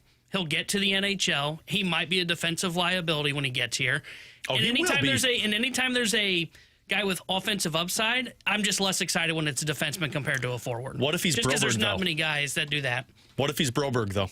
But does that change your team significantly? Because their issues aren't If he's Broberg? their issues aren't long term with their defense. I don't think it's with their forward group. They need a star, and I don't think that he's a star. If he's Broberg, he's not a star. I'm not disagreeing with you and on that's that. that's where the problem lies for me. But if you could get 2 stars on defense that not only can play well defensively but generate offense, that benefits you. Right. Now, does it change? I don't know. I don't know if Broberg's offense would be enough for me. Oh, no. I think he's got more offense than Broberg. Yeah. And Broberg's got more offense, too. It's just you're playing him in a significant... He even mentioned this a couple of days ago. You know, he's not happy with where his offense is at this season, but you also have taken on such a higher role defensively, and this team has been so abysmal offensively. To your point, you got to get guys who could put the pucks in the net before you get defensemen who pick up points. I totally fair. I'm not disagreeing at all. We just saw what Quinn Hughes gets in a trade. That's the kind of value. I'm not saying he's going to be the next Quinn Hughes. I was going to say. The fact that there are so few of those players makes them incredibly valuable. It's like having a big man in the NBA that can shoot. Good luck. Like it's an absolute unicorn. And when you have them, you hoard them. You don't let them go. And that's what Jiricek at least has the potential to be. So I can dream on this. I can dream on this more than I can a guy like Jimmy Snuggerud, who, man, I've seen a lot of good shots in the NHL. We'll see. We'll see what it looks like. Or Dalibor Dvorsky. Yeah, I've seen middle six centers. Like Pius Suter is a middle six center. You got him on a 2-year, $4 million deal. I'm not going to get overjoyed about the potential for that. Guy that could potentially score you 50-plus points defensively, yeah, that gets me overly excited. I'm willing to dream on that. To me, the excitement level for him is right up there with what Snuggerud and Dvorsky were during the World Juniors because those guys dominated just like Jiricek is. You're right, though. Defensively, man, offensive players don't come around very often that have this type of talent. No. T-Bone? Guys, in or out, when we get to the NHL trade deadline, Justin Falk will be the leading Blues goal scorer. God, I hope not. Leads the Blues in goals right now at 11. Do you know he's 4th most among defensemen in the National Hockey League? He's only 3 away. And the reason I brought up the for trade him. deadline is because he could be gone by then. Oh, yeah, I think he's gone before the trade deadline. I'll say out. Yeah, I'm with Alex. I think somebody else will take the lead at some point, I hope. God, better. I lean out, and I don't think it's going to be... Neighbors and Thomas are right there. I think it's going to be probably Neighbors. Thomas maybe, but Neighbors gets the gritty goals. I can see where he's on the doorstep. I think it's only going to be Neighbors or Thomas. I'm not putting Kyrou in that camp right now. He's not shooting as much as he used to. JR had in his bold predictions today that a singles Blues player will not finish with more than, I think it was 60 points, if I remember correctly, or 70 points. Oh, if it's 70, Do you I would see say that in on for that. the St. Louis Blues? Because, man, how disappointing Thomas will would get that to be? 60. Yeah, 70, I could see nobody getting there. But, yeah, 60, I think people could Yeah, he get had there. no Blues player will eclipse 60 points in his bold predictions. Yeah, I think Thomas gets there. I think Thomas gets to 60. He's almost a lock to be at or near a point. And this per is game. the second half of the season, which, as we've seen in the past, he goes on a run in the second half of the season. But I'd be really surprised and, frankly, very disappointed if he doesn't get to I don't think Booch gets 60. there, and I don't think Kyrou gets there. So they have one guy. Yeah, it's not good. And that's their problem. 314-399-9646. That's the Air Comfort Service text line for in or out. Let's start out with this one. Just the praise pouring in from all directions, as I mentioned. What happened, man? Same us. No, new year, new us. BK, shave your stats up your you-know-what. They said the actual word. What's the word? Where stats are for chemistry, a player's personal issues, good, bad, player who's playing with injuries. Remember 2018, 2019? Oh, Jesus. 15 goals went in off of Bouwmeester. Bad bounces, calls, other factors added to their losses. Then once chemistry set in, the players gelled, the bounces, calls, and things like that started going their way. Chemistry. So it makes things work. I think chemistry is really important. Can we agree. just- I don't even know where this came from. Yeah, I was going to say, I don't even know what it's referring to. My but, guess is this is in relation to my take on Toropchenko or Bennington. Can we just stop? We're past the 5-year mark, okay? Let's stop referring to 2018, 2019. Are we not doing We Win Blues Day anymore? No, they already went. Don't you remember Brett Hull's speech? Yeah. They went already. All right, 314-399-9646. In or out from the manager, Lou Brown. Nolan Arenado will be starting at third base for the Cardinals on opening day. I'm almost rooting for it to happen just so I can have a. I want to see BK melt. Apologize to me. I want to see to you, to all of us and our listeners. Yeah, I almost just want to see it for that reason. I'm rooting for it now. I don't really care either way, but I don't think it's like the end of the organization. Meanwhile, BK's like, oh my God, the world is ending. I just can't wait for winter warm-up when he's there and Brandon's it's like, not happening. The first He's question. not coming to winter warm-up. He never comes to winter but your warm-up. first question to Bill DeWitt is going to be, why is he still here? Why don't you just buy him out? He can't be here. Bill, let's get real. Come on, man. Get him out of here. I'm excited. We'll actually be able to be at the Bill DeWitt press conference this year because it's Saturday and Sunday. Well, you instead will. of I'll Monday. probably have a Blues game. Probably. I actually think there's back-to-backs that weekend. It's the 17th and 18th. No, is it? It's the 17th and 18th. You have a game on that Sunday, but it's Saturday, it's not until that night. And I believe you'll be done with the winter warm-up by then. So if you want to come down. Don't you want to come watch Bill yell at BK? Yeah, come hang out. You can say hi to Ollie, say hi I'll be to there on Saturday. Hi, Bloom. I'll be there on Saturday. Okay. I'll see you there. Oh, Sunday Saturday I won't be there. T-Bone, you coming with me on Sunday? All right. After a back-to-back, I'll see you there. After a back-to-back, there's no way I'm showing up for that one. Just to hear Bill DeWitt tell Brandon that, we're doing what we always do. We develop internally. 314-399-9646 is the Air Comfort Service text line for in or out. If you guys have a scenario, we'll tell you if we're in or out. From the 314 in or out, Kyrou traded by the start of next year. You just are never going to end. Yeah, dude, I was really hoping this would end. I don't even know anymore. I think everybody is on the table to be traded. It's just a matter of if somebody available to trade for. I'll take my I'll shot. say in. I'll take my shot. I'll say in as well. I think they're going to have to move on from one of the three core members. One of those three. Thomas Booch, yes. Kyrou. One of, if not two of them, should be gone by next year if this season continues to be inconsistent. Now, will it happen? Who knows? I don't know, but I'll take my shot in. No trade clauses. 33% chance I'm right if it's 1 and 3. 95% chance. I'm always Last right. one here, guys. In or out, John Harbaugh will be the head coach of a team other than the Ravens in 2026. I'm going to say out on this one. I mean, you missed the playoffs because of a guy missing the field goal. Now, it was an underwhelming season, but Lamar Jackson wasn't healthy. I think you're smart enough in Baltimore to realize that there's nobody else that's going to get the team to the same level that Harbaugh has. I think I'm going to lean out as well. I don't think you should fire. If you're Baltimore and you look at what Tennessee is being reported for what they're asking in their interview requests, do I really think any of those guys are going to be the one that gets you over the hump over Harbaugh? No.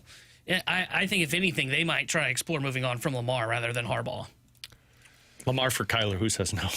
I'm probably Arizona, right? I'm going to say in.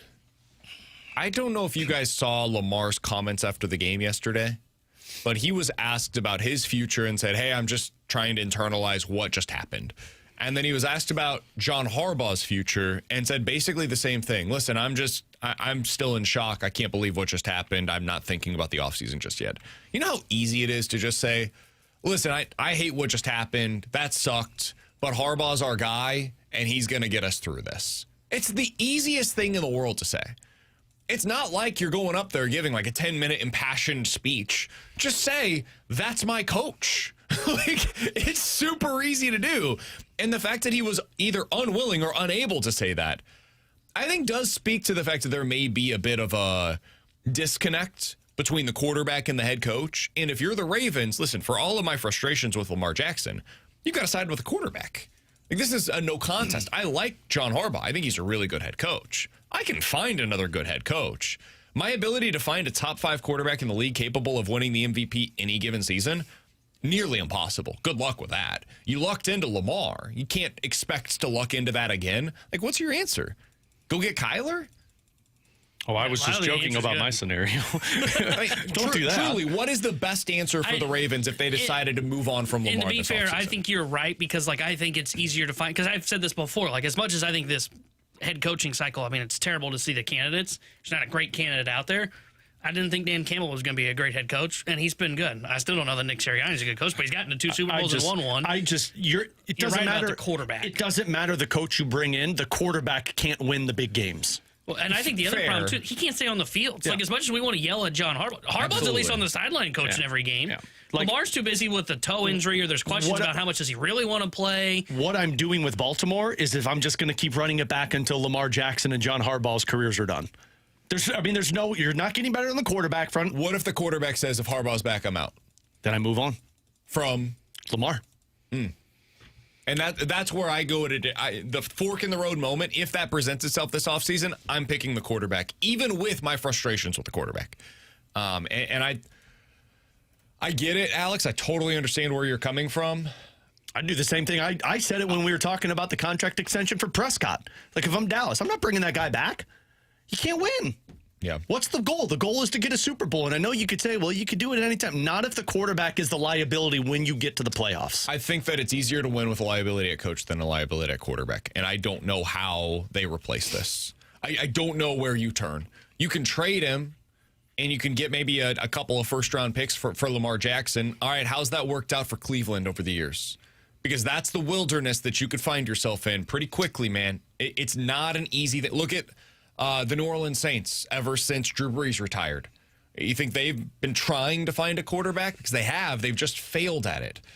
Think about how long it took for the Bears to find the guy.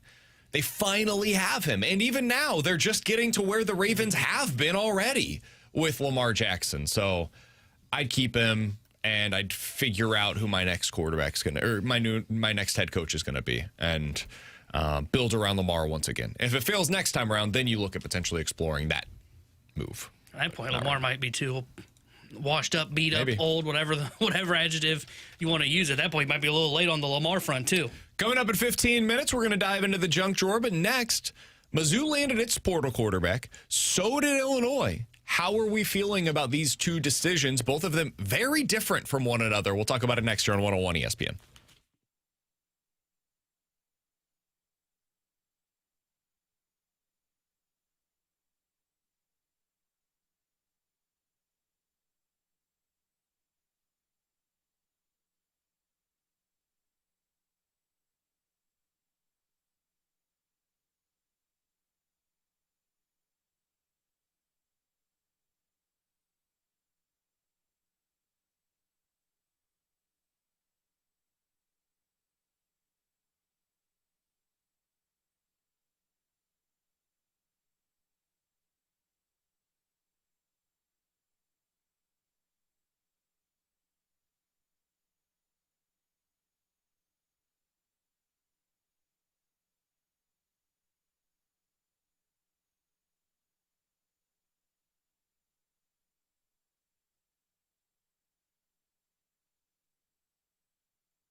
Tanner Hendrickson here. In the NFL playoffs start this weekend, and DraftKings Sportsbook is an official sports betting partner of the NFL and makes every moment feel bigger. Coming up this weekend, I love my play right now that I'm looking at on the DraftKings Sportsbook app. Jaguars on the money line at plus 100, Patriots minus 3.5, and the Bears on the money line. And you know what also I'll be doing this weekend during the NFL playoffs? The live in-game betting, because in the postseason, the game shifts fast. And with DraftKings live betting options, you can stay right in the moment and make every moment matter this NFL postseason with DraftKings. Plus, DraftKings has your back with early exit protection. If you have a player that you make an eligible NFL prop bet on and he goes down at any point in the first half, you still get paid in cash. With DraftKings, you're covered through the entire half. So why bet player props anywhere else? So download the DraftKings Sportsbook app now and use my code Tanner. That's code Tanner to turn $5 into $300 in bonus bets if your bet wins. In partnership with DraftKings, the crown is yours. Gambling problem? Call 1-800-GAMBLER. 21 plus. Physically present in Missouri. Eligibility restrictions apply. Bet must win to receive bonus bets which expire in 7 days. Additional terms at dkng.co/audio. Limited time offer.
Tanner Hendrickson here with the Sports Center update brought to you by Saliga Heating and Cooling. Blues with back-to-back wins over the weekend. They are off today and tomorrow. They will be back in action on Wednesday when they visit the Chicago Blackhawks. We'll have pregame coverage on Wednesday starting at 7:30 with Alex Ferrario. Puck drop at 8:30 with Chris Kerber and Joey Vitale. The Sports Center update is brought to you by Saliga Heating and Cooling, a Daikin Heating and Air Conditioning dealer.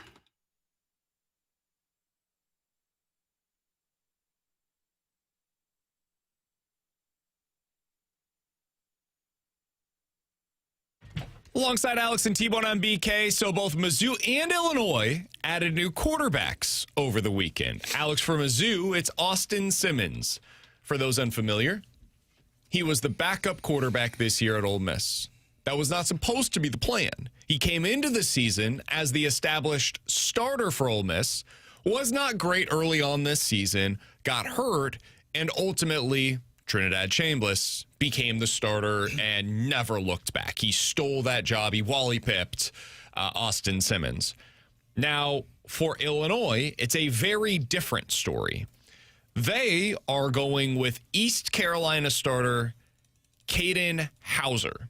He's going to be the new starter at Illinois. I'll let T-Bone talk about him here in just a moment. Oh. Oh, good. Can't wait to hear about how Illinois is going to be 500. I wore my Illinois gear because of it today. Alex, I'm going to describe Austin Simmons for you.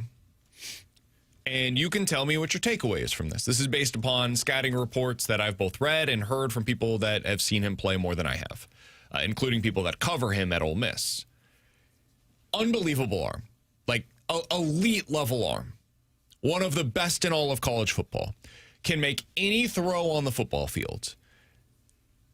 Athletic, was a two-sport athlete in college at Ole Miss, was both a player on the baseball team as a reliever and also the quarterback. You thinking what I'm thinking? Incredibly smart. Graduated from high school 2 years early.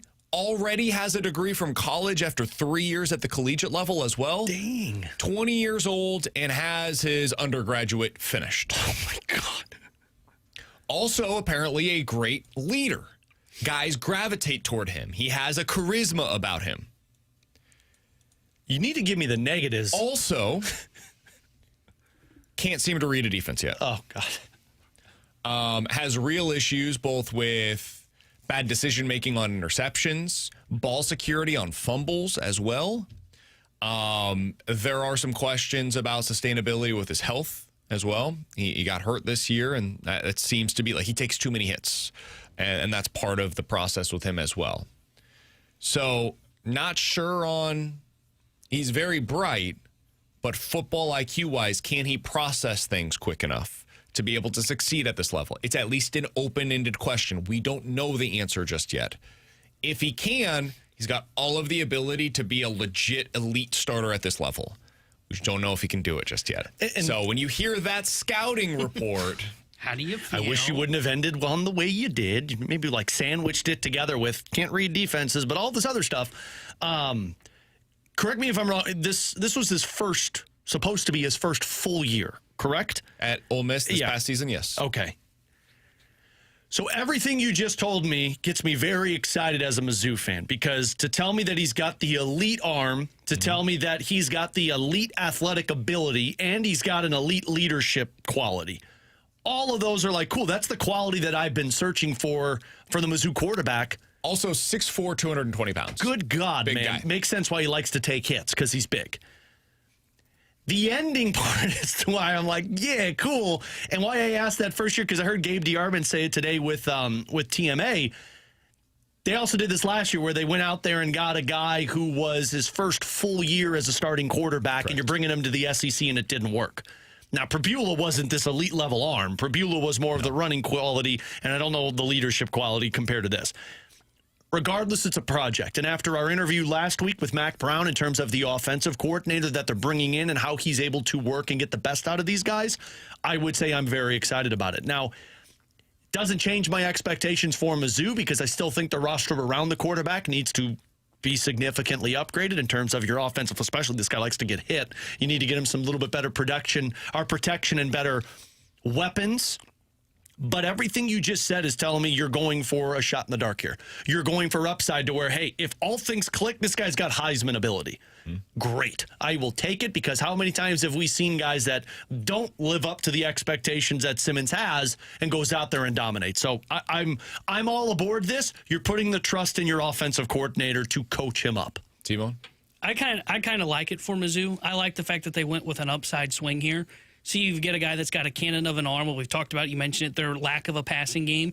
So I like the fact that they were willing to try and do that. And you hope that your offensive coordinator and Drinkwitz can work with him on the biggest aspect that you mentioned, the biggest negative for him. I'm not so much worried about the staying on the field thing. Like, you just hope that plays out. If you protect him, hopefully he can avoid injuries.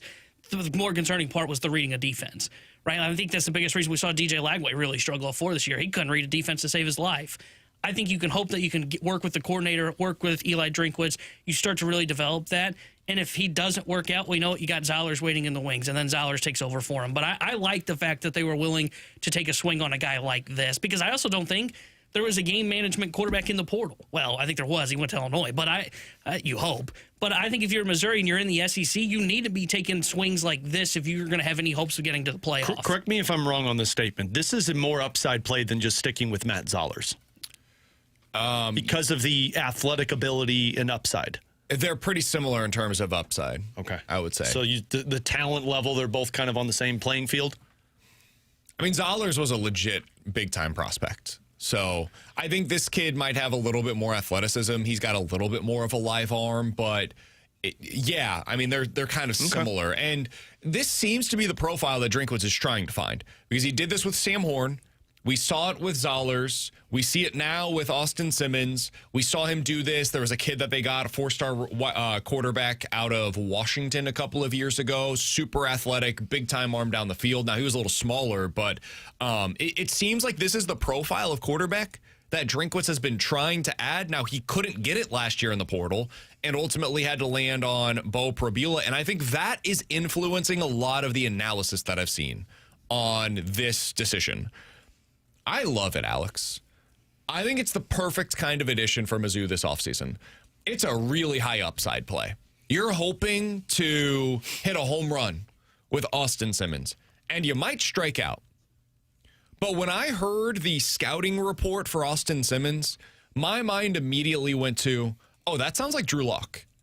Like the quarterback that I have heard described is what Drew Lock was in his first year as a starter in 2015, where he had no idea what he was looking at defensively. You could see the talent. You could see the athleticism. Two-sport athlete in his own right. Now, he was basketball and football as opposed to baseball and football, but cannon of an arm, great ability to hit the ball down the field. He just needed to hone it all in. He needed to get the right coaching. He needed to be in the right system. And in year 2, you saw it start to come together with what he was doing offensively. And then in year 3, he sets record numbers at Mizzou. So that is my one, it gets me excited and also makes me wonder, what does this mean for 2026? Because I think there's a chance he's excellent in 2027 when he gets that first full season as a starter for Mizzou. And I think the truth is there was no option to just maximize 2026. So why not take the upside play? Because you're not going out, you're not getting Mestamaker. He signed with Oklahoma State as we all expected him to. You weren't getting Sorsby. He signed with Texas Tech as we all expected him to for $5 million. There is only so much money to go around. I don't know what they're going to be paying to Austin Simmons. It's probably in the 7 figures. It's certainly a hell of a lot less, I would assume, than $5 million. So if you're telling me I could get Austin Simmons at, $1.5 to $2 million, or I could go get Dylan Raiola for $4, I'd rather have Simmons. Yeah. Raiola has the same questions to me about, can he read a defense? Can he actually produce at this level? Without upgrades around him that you can spend the Simmons money on. Exactly. I can go get a right tackle and a wide receiver and Austin Simmons with the same amount of money that it would cost me to get just Dylan Raiola. Or I could get a defensive end, a linebacker, and my quarterback for the same price as just Raiola. I'd rather go this route. So I think it was a really good decision. I love the addition for Mizzou. Will it work? Dude, I have no idea. I have no clue. It could go either direction. Correct me if I'm wrong here, and I don't want to steal the spotlight because I know we want to talk Illinois quarterback with T-Bone, but should have been our lead. You said, what does that mean for 2026?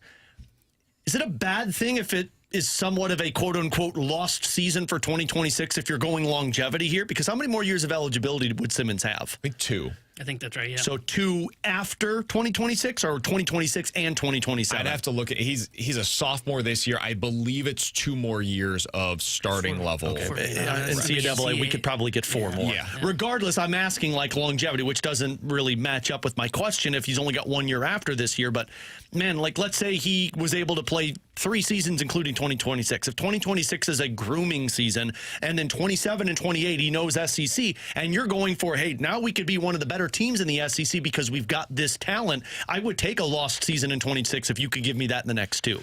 Yeah, I think you just try for the best quarterback and let the chips fall. Okay. Too optimistic, Ferrario. No, I think that's why. I guess it depends on how you're calling it. At this point, I would say, as long as you're bowling, which shouldn't, it's a little harder, but it still shouldn't be hard because as long as where you're at right now. 2 easy wins on your schedule, and then you just got to win 4 more. Yeah, that would be disappointing, and Mizzou fans would be frustrated. But if it means, okay, we went to a bowl game, and then the next year he takes the next step, sure. But if we're talking disappointing, where they end up being like Boston College 1-11 because he was so bad, then it's a totally different story as to how poor it went. I don't think that's going to happen. I agree, and that's why I brought that up. Even this year, when Mizzou did not have good quarterback play, they got to 8 wins because they had a really good defense and an excellent running game. Well, that running game is basically expected to come back. And based upon the early returns for who they're bringing in the transfer portal, I think they're going to have a good defense again next year. Who's on the defense? I don't know, but they're going after some very good players in the portal. I'm really excited to see him play. I like the upside. I mean, the fact that you could get that type of talent, again, we haven't seen that in a while for Mizzou, so that would be huge to get that at quarterback. It also came out of nowhere. The fact he entered the portal with a no contact tag, and then an hour later, hey, he's going to Mizzou. Nobody else is even in play with this transfer possibility other than Mizzou. So Austin Simmons is the new quarterback for Mizzou. We'll certainly spend plenty of time over the next, 9 months breaking that down for you. T-Bone, you've got about 30 seconds here. This is break it down, Illinois took a quarterback by the name of, I believe, Caden Hauser is how you pronounce it? Yeah. He began his career with Michigan State. He's a redshirt junior. He's made 26 starts in his career, including 12 this past year at East Carolina, where he completed 66% of his passes for 3,300 yards, only 19 touchdowns, 6 interceptions, 15 and 11 overall as a starter. What do you think? I like it, and I don't think he's an upside play because I don't think he's got the upside of Simmons as we've just been talking about. I think he comes in and at least stabilizes the quarterback spot. Because, unlike Mizzou, where you could have gone to Zollers, and I don't think it would have gone well, but they had an internal option. Illinois had nobody, literally nobody that they could go to and say, this is our starting quarterback. So I like it for Hauser. We'll see what he looks like because, 3,300 yards. I've seen a couple highlights where he looks like he's got a cannon of an arm. But you mentioned low touchdown total. Don't think he had to be relied upon to do much at East Carolina. QBR rating's kind of lower than I would like to see from a guy at 64.4. But I kind of like the play. I think he's a game manager. I think they're hoping that he is Luke Altmaier, not from this past year, but from 2 years ago, where he's a guy that comes in, stabilizes the quarterback situation. You can win 8 games with him. Little ability with his legs, too. Little bit. We'll see if they utilize that. Altmaier had that. They didn't really go to it much. Well, no. It's just it wasn't 9 much rushing touchdowns. It's not much that they used with Altmaier either. They didn't really rely on him much in the running game. I think their hope is that they can have Valentine take over next year, really get back to what they did with Chase Brown when he was there, where he could rush for 1,000 yards. You don't have to put as much pressure on the quarterback's legs. I like it. It's almost the opposite of what Mizzou did. He's a guy that's going to come in. It's going to be a 1-year stopgap. He's probably going to be a solid game manager for you, and you hope to win some games for every other reason other than your quarterback. It's the opposite of what Luke Altmaier was this year, honestly, because he was the reason that Illinois won when they won. So it puts a lot of pressure on the other things that you have on your roster. You've got to be really good defensively. You need a good offensive line this upcoming season. You need to get back to what you were a couple of seasons ago. It looks like they're really trying to focus to what they were a couple years ago, to your point. It almost feels like they're trying to build a team when they had DeVito. I think they're very high on Valentine at running back. You bring in Hauser now to be kind of the game manager, but all the things they seem to be connected to in the portal are guys on the defensive side of the ball. They've got I think they're in on a 4-star portal guy, defensive lineman from Miami. And so I think that's what they're trying to build. This gets back to the cap situation that we were talking about. There's only so much money to go around. I know there are some teams that it doesn't feel that way. Texas Tech can apparently just spend whatever they want because they've got the oil money. We need Shad Khan to get on board. I thought we had a coach that was just printing money. So at Illinois and at Mizzou, there's probably less than $30 million available in lump sum, right? So you have to budget. If you at home do your budget every month, there's only so much money to go around, and you have to decide, where are we spending? What are we spending this on? And it's the same thing for these teams. You have to decide, are we willing to spend $5 million on our quarterback? If the answer is no, okay, then we keep going down from there and decide, what are we willing to spend on the position? Do we have value in a backup quarterback? How do we value right tackle versus defensive end and everything else? And that's it. It seems as though both Mizzou and Illinois in this year's transfer portal decided, we're going to spend a little less on the quarterback position, and we're going to prioritize being really good around them. And I think given this transfer portal, that's the right move. Last year, it would not have been, because you had somebody like a Fernando Mendoza that could have elevated your team, or John Mateer, who can elevate your team. But when you have these guys available to you, I think this is probably the right way to go about it. All right, alongside Alex and T-Bone, I'm BK in 15 minutes. Is the Big Ten catching up to the SEC right now? We'll talk about that in just a little bit. Junk Drawer coming up next here on 101 ESPN.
Alex, to me, the best part about fantasy football is the draft.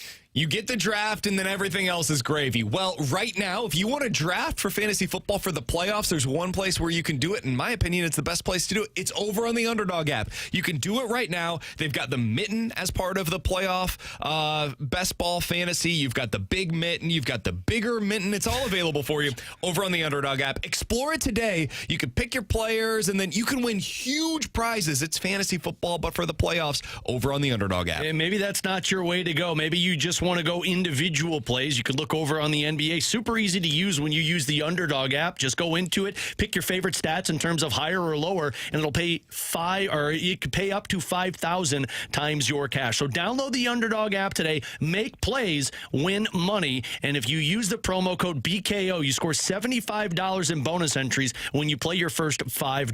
Promo code BKO. Must be 18 plus and present in Missouri. Terms apply. See assets.underdogfantasy.com/web/play and get terms _DFS_.html for details. Concerned with your play, call 1-800-GAMBLER. Visit www.ncpgambling.org.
Have you guys seen the latest trend on social media? That's like asking me if I've seen the latest movie that just came out. No, man. Yeah, I don't stay up to date with trends. I don't know what one we're talking I'm about. a trend It's not a good one, just to be clear. It's actually pretty frightening. Okay. So That's not a good start. On Twitter, I would open up the For You tab, which is just a cesspool. Like, if you've ever opened this All thing you up, needed to say was Twitter is a cesspool. Oh, my God, man. So over the weekend, you open it up, and I'm sure many of our listeners have seen something similar. It's honestly kind of horrifying. It's just pictures of people, and then somebody underneath will tweet at Grok or Grok or whatever the hell it's called. Oh, yes, I have seen this. And say, like, take off their clothes, right? Yeah. And then there's, like, a picture of them in, like, this tiny bikini or something. And it looks as though it could be real. It's just AI-generated images, but you could fool me if you never had seen the original and, like, how we arrived at this new one. Alex, this is a scary place that we're arriving in, where we are frighteningly close to arriving at a place where we have no idea what information we see is real and what's fake. And you have to be able to trust all of your sources. I understand all of that. But dude, like my dad sees stuff on the internet and he'll come back to me and be like, no, this is real. I'm like, Dad, that is completely fake. Like it's a totally made up quote that was never said anywhere. Yeah. And he's like, nah, man, it's real. I saw it. And I'm like, where'd you see it? Facebook? And I'm like, no, but it's not real. Good. I mean, I'm 100% with you. And it's not even, I'm scared for me. I'm scared for my girls. 100%. Like I am frightened for my girls and anybody that's got daughters out there and anybody.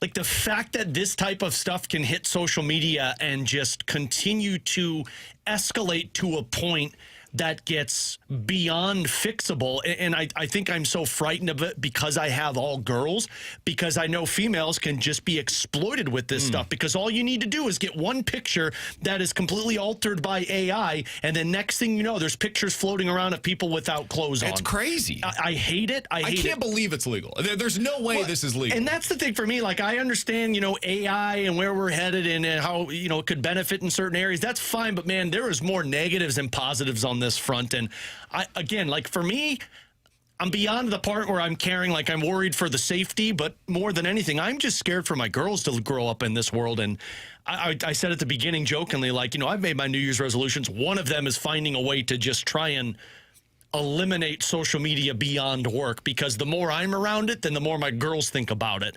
And this stuff frightens me even more so. I don't know how you deal with it. Like, because much as I understand, I'm with you, Alex. Like, you want to shield your kids from it. It's going to be part of their world, though. I know. Like, especially when they go to school. Yes, absolutely. It's going to be something that they have to deal with. So it almost feels as though, like, there's going to have to be some kind of curriculum taught in school on what you can and can't trust. I don't know how you could do that. Like, what does it look? But, 30 years ago, they weren't teaching typing classes. Yeah. When I went to school, it was a required portion of what you did, where you had to learn how to type on the keyboard, right? Personal finance was a class that we had to take in high school. I think there's going to have to be some kind of like news literacy course, or like ways to figure out what is and is not real on the internet. Someone brought it up on the Air Comfort Service text line, and I'm sure you guys have seen it, but if not, you need to. The Social Dilemma. It's on Netflix. Yeah. It was outstanding when my wife and we actually watched it prior to our first daughter being born, just to kind of put our perspective into that. I think the biggest thing, because you're right, like you can't avoid this.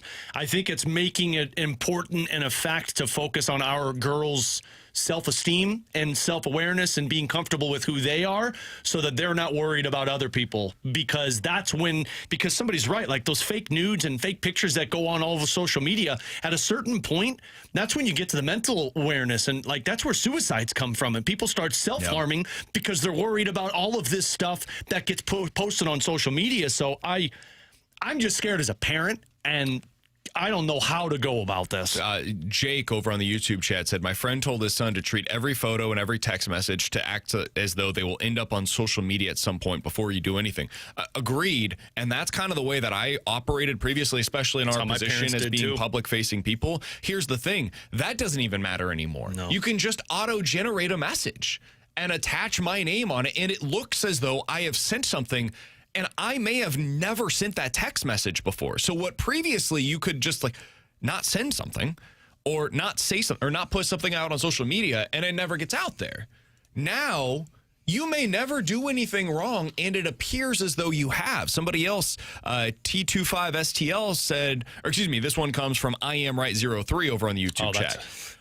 They are already seeing these deep fakes in schools. It's so messed up, and it's bringing bullying to an entirely new level. I know. That's one of my fears, is you get kids that are already, they have this predisposition of being mean. They're just mean to other kids. And this is a new way to bully somebody, and they just go into ChatGPT or Grok or whatever the AI is that they're using that I'm unaware of because I'm a boomer now at this point in my life and they're not.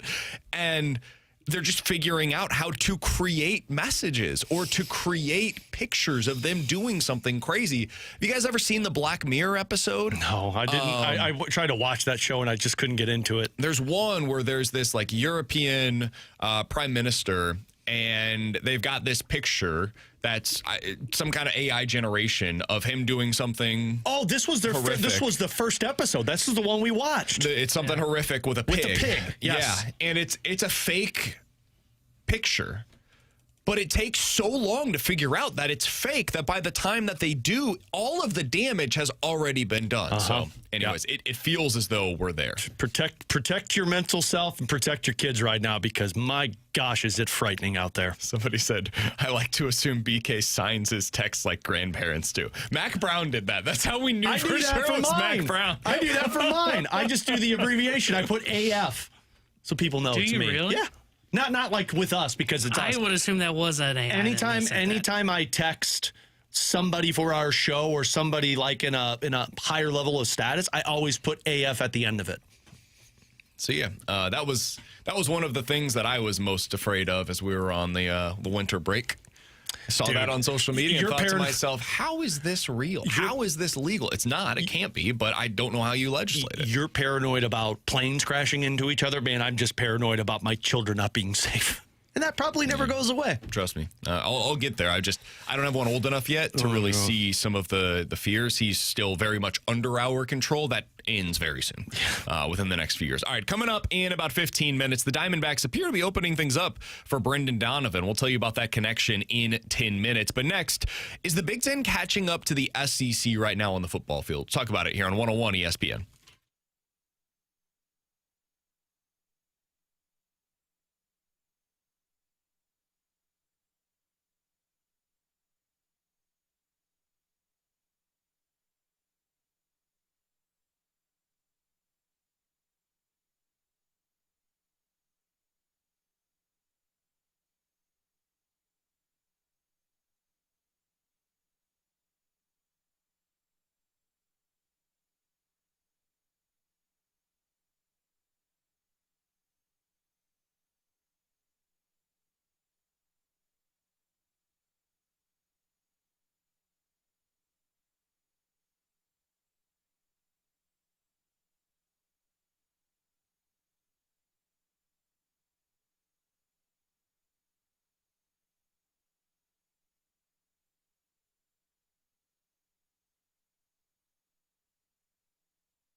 Alongside Alex and T-Bone, I'm BK. How's your food? Not done yet. I got 3 hours to eat lunch, okay? And I get 3 minutes, and T-Bone doesn't warn me. And I hate when people chew on the air. Turn my mic off! Better? It's AI. It's not really. I'll give you a couple of minutes with my preamble here. Okay. No, I'm back. Chuck, So, Oh, no. we're very much not. wow. I want to talk about the Big Ten versus the SEC. Tale as old as time. Song as old as rhyme.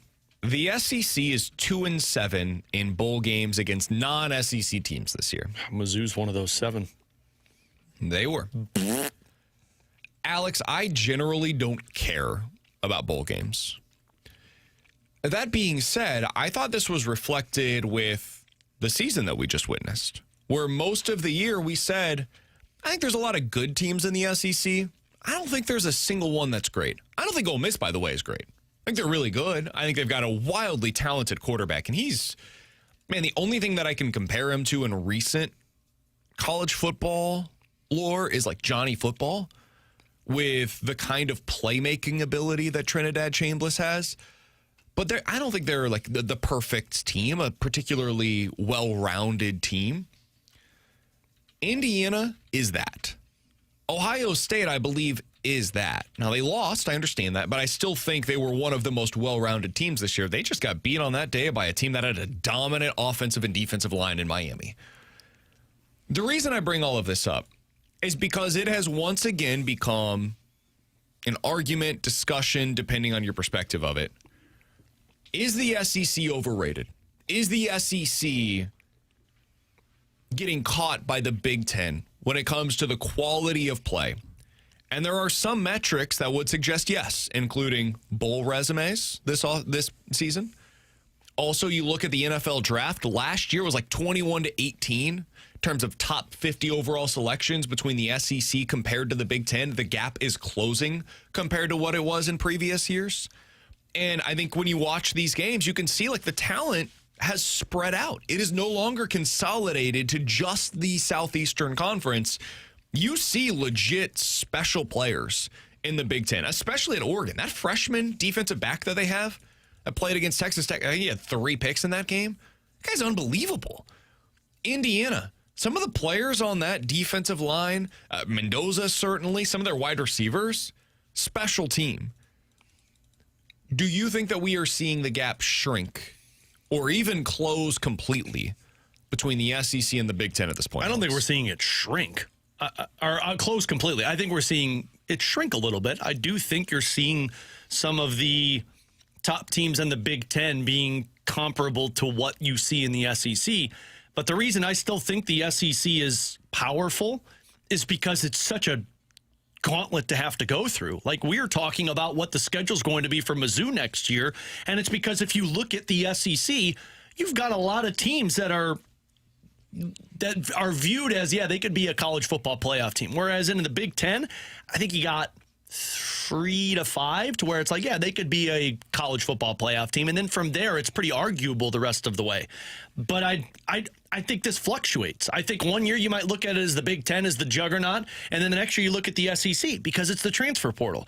It's you see so much talent go in and head to different teams that make that level of competitiveness raise. So I still think the SEC is difficult to get through. If you're in the SEC, good luck trying to get to 10 or 11 wins. I think it's tough for SEC fans to make this argument, though, because their argument was always, our best is better than your best. Oh, that I disagree with. 3 years. It was, though. It was true for a really long time. Oh, yeah. Like starting in the mid-2000s up to, 2022-ish, basically up until Ohio State and Michigan got theirs, and then this year, potentially Indiana. Like, it was true. The SEC was just better at the top than any other conference had to offer. And sometimes it would be like multiple teams from the SEC were just better than everybody else. I don't think that's true anymore. And so if that used to be the argument that I would use to prop up the SEC, and now the argument is like, hey, the middle of the pack and the lower rung of our conference is better than the middle of the pack and the lower rung of your conference, that to me just doesn't quite hold the same water in any kind of conversation. We typically do this where we judge you based upon the best. And if you don't have the best anymore, I can't hold you to the same high regard. So in that way, I think the SEC is losing some of its standing. I think it's still the deepest conference in America. I don't think that's up for debate personally. LSU, Tennessee, Mizzou was the middle of the pack this year in the SEC. I think that is a far better middle of the pack than Minnesota, Nebraska, Northwestern, personally. I don't think anybody would argue that. But that's not what SEC fans argue. They argue about who has the best in the SEC, at least right now, and we've done this now for a few years. This is the third consecutive season of it. I don't think they have the best to offer. So as of today, the Big Ten has closed that gap. And in any given season, they have the ability to put the national champion out there on the field. And I think that's pretty interesting. And I think it's actually a really good thing for college football. Because I think regionally, it had been so consolidated to just a Southern league, basically, that if you were a fan of a team outside of the southeastern area of the country, not even just the conference, literally regionally, because Clemson was kind of in this conversation as well for a little bit of time, you were almost an other and also ran. The Big Ten now has become the big boy conference in America, right up there with the SEC. Yeah, and I think I agree with your statement that the SEC is the deepest conference. I would say it's still the best conference, but I can also say that, and in the same word say that it is overrated, right? Because you're right, they're not producing the national champions anymore. It is the Big Ten that is starting to produce that because they have the elite teams that are in it. And the reason I think the SEC is overrated is because it's the way it gets sold by the media. It gets sold by ESPN as this great conference. And the reason they're probably selling that is because they have the contract to it, right? I think it'd be a different story if the Big Ten was the home of, or ESPN was the home of Big Ten football, but they're not. So they sell the SEC as this great conference that nobody else can beat. And as we just saw, Indiana just destroyed one of their teams. They just destroyed Alabama. You look at Georgia. We knew this all along. We kind of threw it under the rug for the final 3 weeks. Georgia was a very flawed football team, and they kind of put it to rest for 3 weeks because they played 3 great games. But their flaws showed right back up to where their defense couldn't get stops against Ole Miss. And Ole Miss is not a great football team. I agree. I think there's one great football team left, and that is Indiana, and they're in the Big Ten. And to that point, Ohio State, we talked all season about, they're still the best team, but they haven't beaten anybody. They didn't play any competition. I think we found out Ohio State was not a great team. They are a very good team, just like everybody else in the playoffs. They had a great defense. Yeah, that's probably a better way to say it. They beat Texas early on in the season, but we realized what Texas was, and then you lost to Indiana. In between, you beat nobody. And they played Indiana really well. I mean, that was a 50-50 game, so I think Ohio State was a really good football team. They ran up against a team that they met their match at that given spot. But somebody on the text line from the 636 says the top of the Big Ten doesn't get tested outside of 1 or 2 teams in their conference, making it easier for them to stand out because their records are inflated. Kind of like Texas A&M, who went 11-1 this year, and their best win was Notre Dame, and their second best win was at Mizzou. Kind of like Ole Miss, who went 11-1 this year, and their best win on the season was Oklahoma. Second best win on the year was Tulane. Oh, God. I mean, for all the talk about how much of a meat grinder the SEC is, there are some schedules you can absolutely look at, and they will show you the meat grinder that it is. Georgia was that. Georgia went through a crazy slate this year to get to where they were. But a lot of the teams at the top, they have the same thing as Indiana or Ohio State or Michigan in previous years. Well, and if that was really a thing, wouldn't I have watched Indiana get killed by Alabama this weekend or really struggle? Exactly. Would I have seen, Oregon end up having a really difficult time against Texas Tech if this was the case? Sure, yes, they do have an easier schedule in conference play. I'm not disputing that. But they take care of business when they get to the playoff, right? They get the, hey, put up or shut up. They put up. They don't shut up, man. They play football when they get to the playoff. The SEC has been better for most of my childhood plus adult life. And I think sometimes people would argue that, and it just didn't hold water for me. I don't feel that way any longer. The SEC now is it's neck and neck with the Big Ten. It's deeper, but the top of the Big Ten right now is better than the top of the SEC. And if the Big Ten wants to claim that as them being the best conference in America for the same reasons that the SEC used to, I think that's a reasonable argument to go ahead and make. Coming up in 15 minutes, we'll give you our football pick'em reveal. We've got the final results for both December and the season. We'll tell you who's getting punished for both coming up in 15 minutes. But next, the Diamondbacks seem to be opening things up for Brendan Donovan, not to acquire him, but for the Cardinals to actually make the deal they were looking for. We'll talk about that next year on 101 ESPN.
Alongside Alex and T-Bone, I'm BK. My son said during the weekend, Alex is my one friend.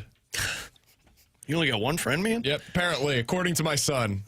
That's So Daddy has one friend. We said, who is it, Luca? He said, Alex. So how'd you break it to him that you and Alex aren't even friends? Yeah, it didn't mention that. Felt like it would break his heart. Sorry, so Luca. figured Sorry, we'd Luca. just go ahead and move on. Yeah, no, we're friends, Luca, until you mentally can handle that we're not. We're friends. That's right. Okay, so the just don't do Cardinals anything together. might be finding some friends, some takers on Brendan Donovan, and according to Ken Rosenthal, could be because the Diamondbacks are expected to keep Ketel Marte after all that. Quote, barring a last-minute change, the Diamondbacks are expected to move on soon from their trade discussions that involved Ketel Marte. GM Mike Harzan signaled as much on MLB.com last week. Nothing has changed since then, and the team has always viewed a Marte trade as a long shot, end quote. AKA, we didn't get what we wanted, so we're going to keep him. Exactly. Ketel Marte is a stud talent, and he's on a really reasonable deal. It seems like the only reason they were even willing to listen on offers is because he's a bit of a knucklehead. And they were like, hey, if somebody's willing to give us a crap ton of prospects or some really good major league talent, we'll go ahead and take it to get off of the nonsense that we deal with Ketel Marte. Well, and I don't even think they were looking for a crap ton of prospects. I think they wanted a major league talent player for a major league talent player. Yeah, and instead, they're just going to take the major league player that's really good, and they'll keep him on the roster for the next few years. The reason this is important for the Cardinals, Alex, is because I do think this might have been holding their market up a bit with Brendan Donovan, because it's an alternative. Teams can play the Cardinals and the Diamondbacks off of one another to say, all right, well, we're not going to give you all you want for Brendan Donovan. We'll just go get a more proven and better player in Ketel Marte, and we'll give up major league roster talent for him. Well, now if Marte is off of the market, that's one fewer second base option available to teams out there compared to Brendan Donovan. It seems like it's basically Donnie and Bregman now. Yeah. And if you're unwilling to spend $30 million a year in terms of the AAV on Bregman, well, there's a clear pivot now in Donovan, and it's just Donnie instead of Donnie plus Ketel Marte. Yeah, well, and to me, it was massive that the Diamondbacks, allegedly, I don't know this for sure, but were asking for the major league talent in return. Because if they were asking for the equivalent of prospects that the Cardinals were, or maybe a little bit higher, I think you'd see a Ketel Marte trade already, and then we're talking about maybe the Mariners not the partner with the Cardinals. Sure. But the fact that they said, no, we can't get it, one, gives the Mariners the picture of, look, you can't get to this level with just giving up prospects. You're going to have to go to the Brendan Donovan level, which is still a really good level to be at if you're the Seattle Mariners. And now it's what you said. It's we give up prospects in our system that aren't our best prospects, but the next level down, or we go out there and we spend a boatload of money on a guy that we might be regretting 4 years from now. And I do think this really values the Cardinals. And if anything, Chaim Bloom can keep his price high. There's no stepping down from it now because now there's no more second baseman available. You want to go pay for the guy, go for it. This is the price you will pay me for Brendan Donovan, and you will pay it because there's nobody else out there. Yeah, now Chaim gets to hold him for what he wanted all to begin with. And I think that was going to be the case no matter what. And also remember, those free agents get to dictate where they want to play. So maybe they don't want to be in Seattle. They want to be elsewhere, which makes it even better for the Cardinals. Would you rather go to Seattle or, like, I don't know, New York, you know? Not comparable, really. So you gotta like rain to go to Seattle. Yeah, who likes rain? But I... This guy. He doesn't like rain, he likes thunderstorms. It all makes sense now. But I agree. Look, now that you've got this domino that no team can play, it is just Brendan Donovan.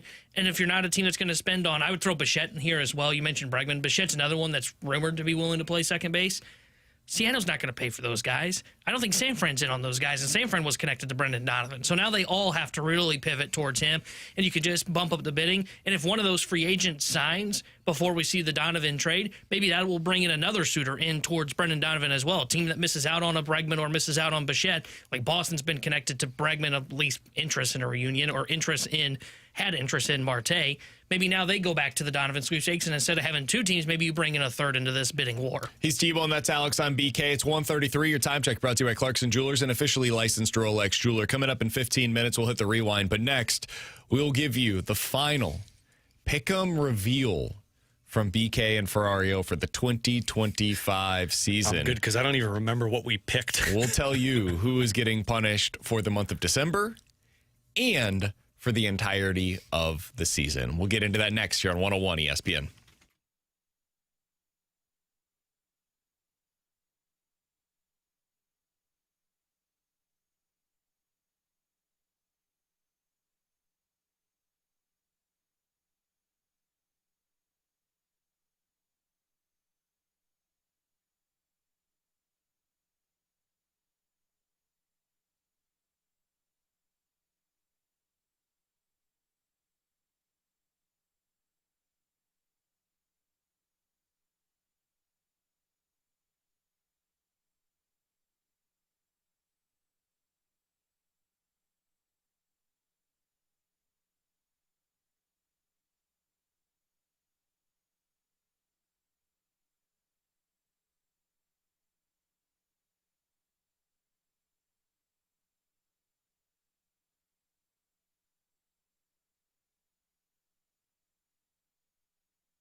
Tanner Hendrickson here. The Sports Center update brought to you by Saliga Heating and Cooling. Blues win back-to-back over the weekend. They are off until Wednesday when they will visit the Chicago Blackhawks. We'll have pregame coverage Wednesday starting at 7:30 with Alex Ferrario. Then puck drop at 8:30 with Chris Kerber and Joey Vitale. The Sports Center update is brought to you by Saliga Heating and Cooling, a Daikin heating and air conditioning dealer.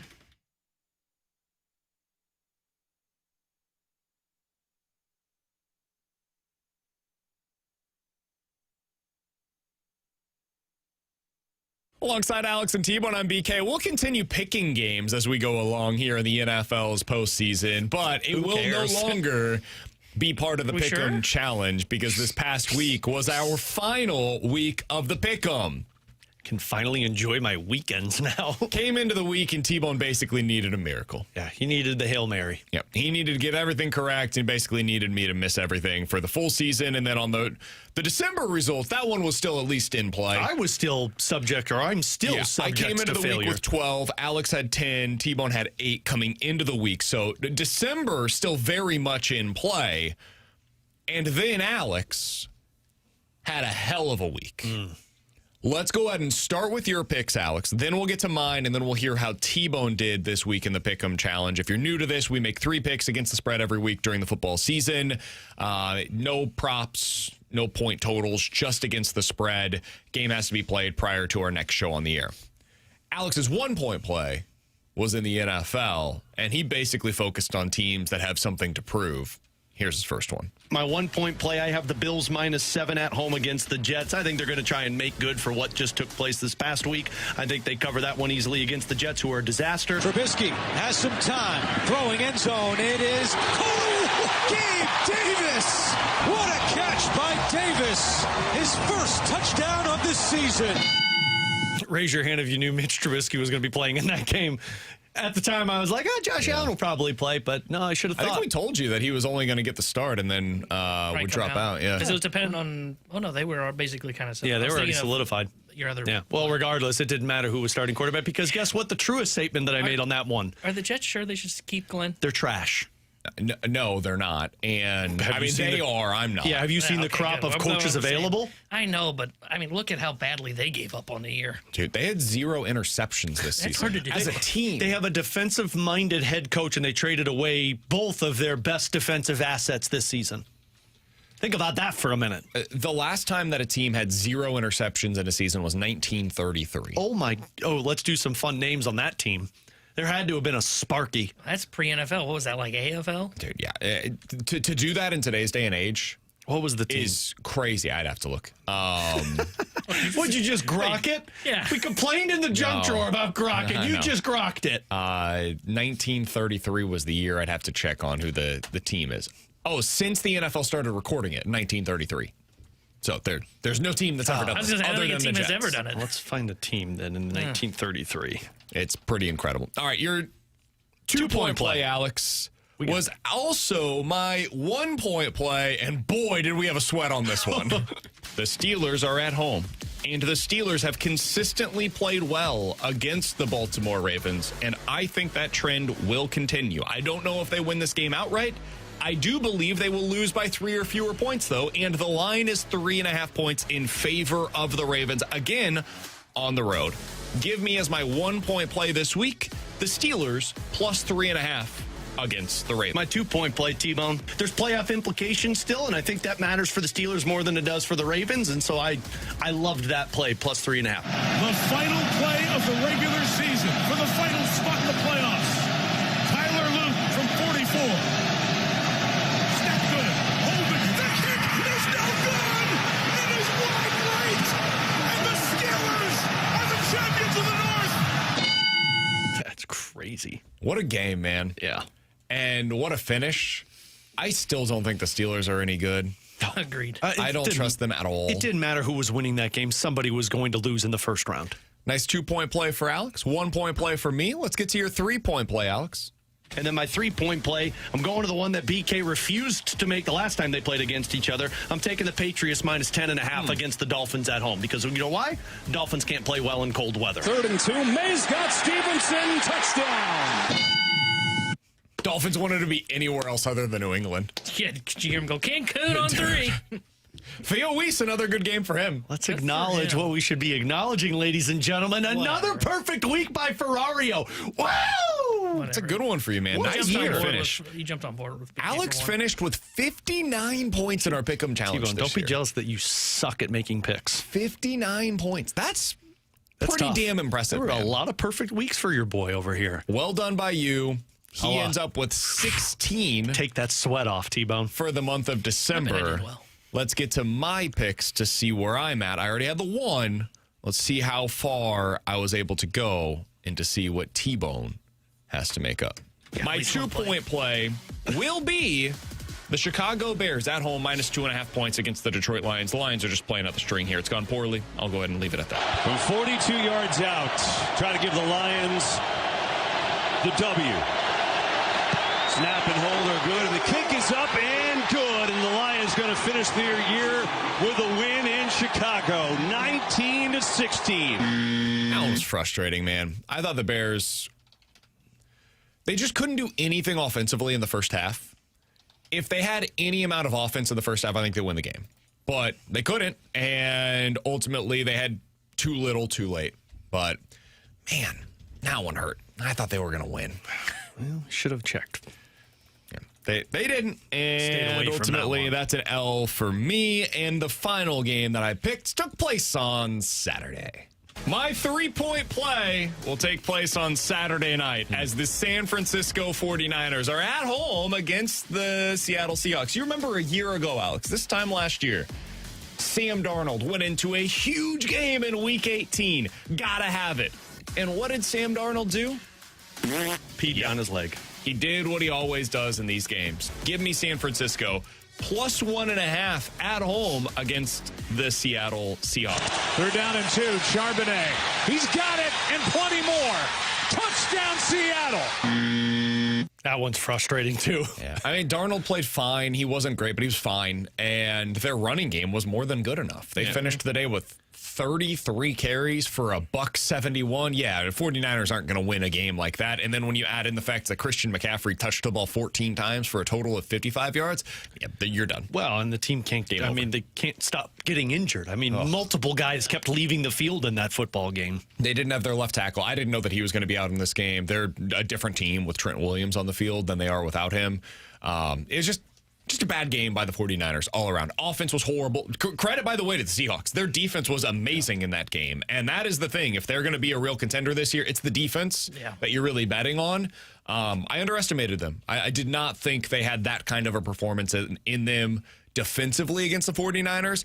That's basically exactly what I expected the offense to do, is score about 13 points. I just didn't know that was going to be enough. Yeah. So... Well, that saved me because that was my original 1-point play, and then BK took it, so I had to pivot away. And on the plus side, you had a different 1-point play. It was on the college side of things. Let's take a listen. Granted, my 1-point play now, I'm not going to lie, I took some assistance here from Tom Fornelli, who I follow on social media. Always gives a play of the day during the bowl season. Throwing Tom on Remember the Alamo, they said, way back when. We're going to the Alamo Bowl. And we're going to take USC minus 5.5 against TCU. I have no idea why they're going to cover. I really don't. But Tom Fornelli likes that pick as his pick of the day. He's been hot while he's been bowling. I'm going to stick with it. Seals with a check down. Breaks one time, scoots down the sideline. Snaps it back. Did he just end the game? Touchdown. Team, I want to tell you that I could tell my 4-year-old daughter, start thinking for yourself, baby. Coming from the guy who jumped on board with BK for his 2-point play. Yeah, I made it my 2-point play. He added his 1-point play.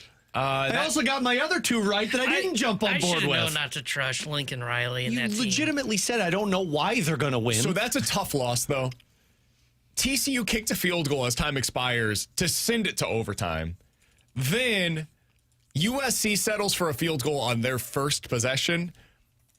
And then on the next drive, there's a 35-yard touchdown. Don't make excuses for him. He made the bad pick. It was a sack. It was a long shot. And then a 35-yard touchdown by TCU. It was a long shot to cover that because I needed them to get the field goal. USC scores the touchdown. TCU does. Like, it was going to be hard to win it. But on 3rd and 20, I should have known, like, Lincoln Riley, who doesn't recruit a defense to save his life, would give up a little screen pass for the game-winning touchdown. TCU with its backup quarterback as the starter. Yeah. It's just a tough look, man. Tough look. All right, there's your 1-point play. Let's get to your 2-point play. 2-point play. Maybe it's just because I just recently saw them dominate. But the Atlanta Falcons defense looks pretty good, and they can keep the Tampa Bay Buccaneers out of the playoffs with a win. The way that defense looked last night, I think they're going to make it tough on Tyler Shuck and the Saints. So I love Atlanta minus 3 points this weekend. As Cousins has a lot of time and throws for the end zone. That's a touchdown, Falcons. Drake London all alone sitting back there. Another tough one, Alex. They were up 19-10 when they gave the ball back to the Saints with under 2 minutes to go. Saints go down and score a touchdown, so it's within 2 points and ultimately does not cover the 3-point spread that was needed. Falcons win, do not cover. So that's another loss. And I felt really good about that game because of how good Atlanta had looked. Well, good news is it wasn't your 3-point play. You got a chance. Let's go to the college football side of things, T-Bone. And then my 3-point play, I am going to the college football playoff. And Georgia's on my mind, as Ray Charles would say. You really think Kirby Smart's not going to just dominate Ole Miss after a month to prepare for them? I think they blow out Ole Miss. It will not be close. Give me Georgia minus 6.5 against Ole Miss. 12 consecutive completions for Chambliss. Going for 13. He has it. And another touchdown. Harrison Wallace having the night of his life. I got to tell you, I was so happy when Ole Miss won. I did not care about the fact that Ole Miss won. I remember how sure Tanner was that Georgia would not only win, but dominate in that game. And then to see the way that Ole Miss came back in that second half. T-Bone, man. So T-Bone with an offer and a gotta have it spot. He finishes with 8 points for December. 39 for the season. I was at 13 in December, 46 for the season. Not even close. Did not even make me sweat by the time that we got to Sunday. T-Bone will be punished once again for December and for the season. Just an absolutely horrific performance by our guy Tanner Hendrickson in the Pick'em Challenge this year. A man who talked all the trash in the world in the first couple of years. Never got punished last year. Didn't get punished once last year. From start to finish. I'm getting punished 3 times this year. From start to finish, he just continued to brag about how great he is at this. And you will suffer not 1, but 2 punishments. Absolutely brutal. Just a reminder, you know. You're not good at sports betting? I couldn't fold them, but it's just a reminder. You're probably going to end up even. At best. At best. Can we tell people what the big punishment is now? Go ahead. Can we unveil the surprise? I don't know what the punishment for December is, but frankly, it doesn't matter. So our big punishment idea was that the loser is going to have to pose for a photo shoot of a calendar, and the winners will pick all 12 of the themed outfits, and we are going to put together a BK and Ferrario punishment 2026 calendar. We're late on January. Oh, it's fine. It'll get out there. Don't worry. And Tanner is going to be posed, and I've already come up with about 5 phenomenal outfits that you will wear. And we'll find a way to get this to the people that want it, because I got like 7 buddies who want a T-Bone themed calendar. Incredible. You need new friends. No, it's going to be so much fun. I'm gonna put it up on I'm gonna put it in my car actually while I'm driving, so I can see it. Alex, I think I have our other one for him. Oh, okay. I think for the month of December, because of who T-Bone is. Beer Mile 2.0. Kind of. I think we should do the 2-foot-long chili cheese dogs with pickle juice. Yes! The ballpark When challenge. was that ever on our agenda? I think that's the one that we should go with. I don't ever remember even putting that on our list of punishments. Somebody said Tanner's getting a free photo shoot for 12 pictures on his Tinder account. True, man. We're going to help you out there. God, he's going to do the chili, 2 of them. I think it's the ballpark challenge, 2-foot-long chili cheese dogs with a side of pickle juice, and you can drink that and eat that you've got over to the course of the show. finish them before the end of the show. Yeah. Yeah. They get colder and colder as the show continues. All right, so we will have that for you guys Best day sooner rather than later. That'll be at the December photo shoot. Coming up next, the Rewind here on 101 ESPN.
Hey, it's BK for my friends over at Victory Men's Health. I am going over there very soon. I think next week I have my appointment for 2026. Want to find out where I'm at on all of my micronutrient levels.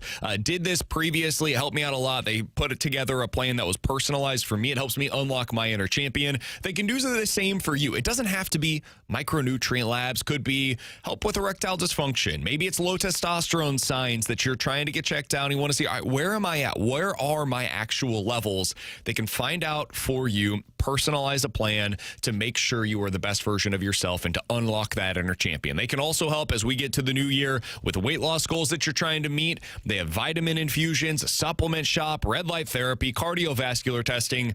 Basically, if you want to be the best version of yourself, they can help you with it over at Victory Men's Health. So check them out today. It's online at victorymenshealth.com. That's where you can read about all of the services that they have to offer. It's all at Victory Men's Health and online at victorymenshealth.com.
If you guys missed anything from today's show, be sure to check it out on the podcast page, 101ESPN.com. And the free 101 ESPN app is where you go to find it. It's all sponsored by Schaefer Door Company. That 101 ESPN app, super easy to use. It's free to download, and it is sponsored by Dobbs Tire and Auto Centers. Alex, what grade would you give today's show? It's a new year. We're getting back to the old us. 10 out of 10. 10 out of 10.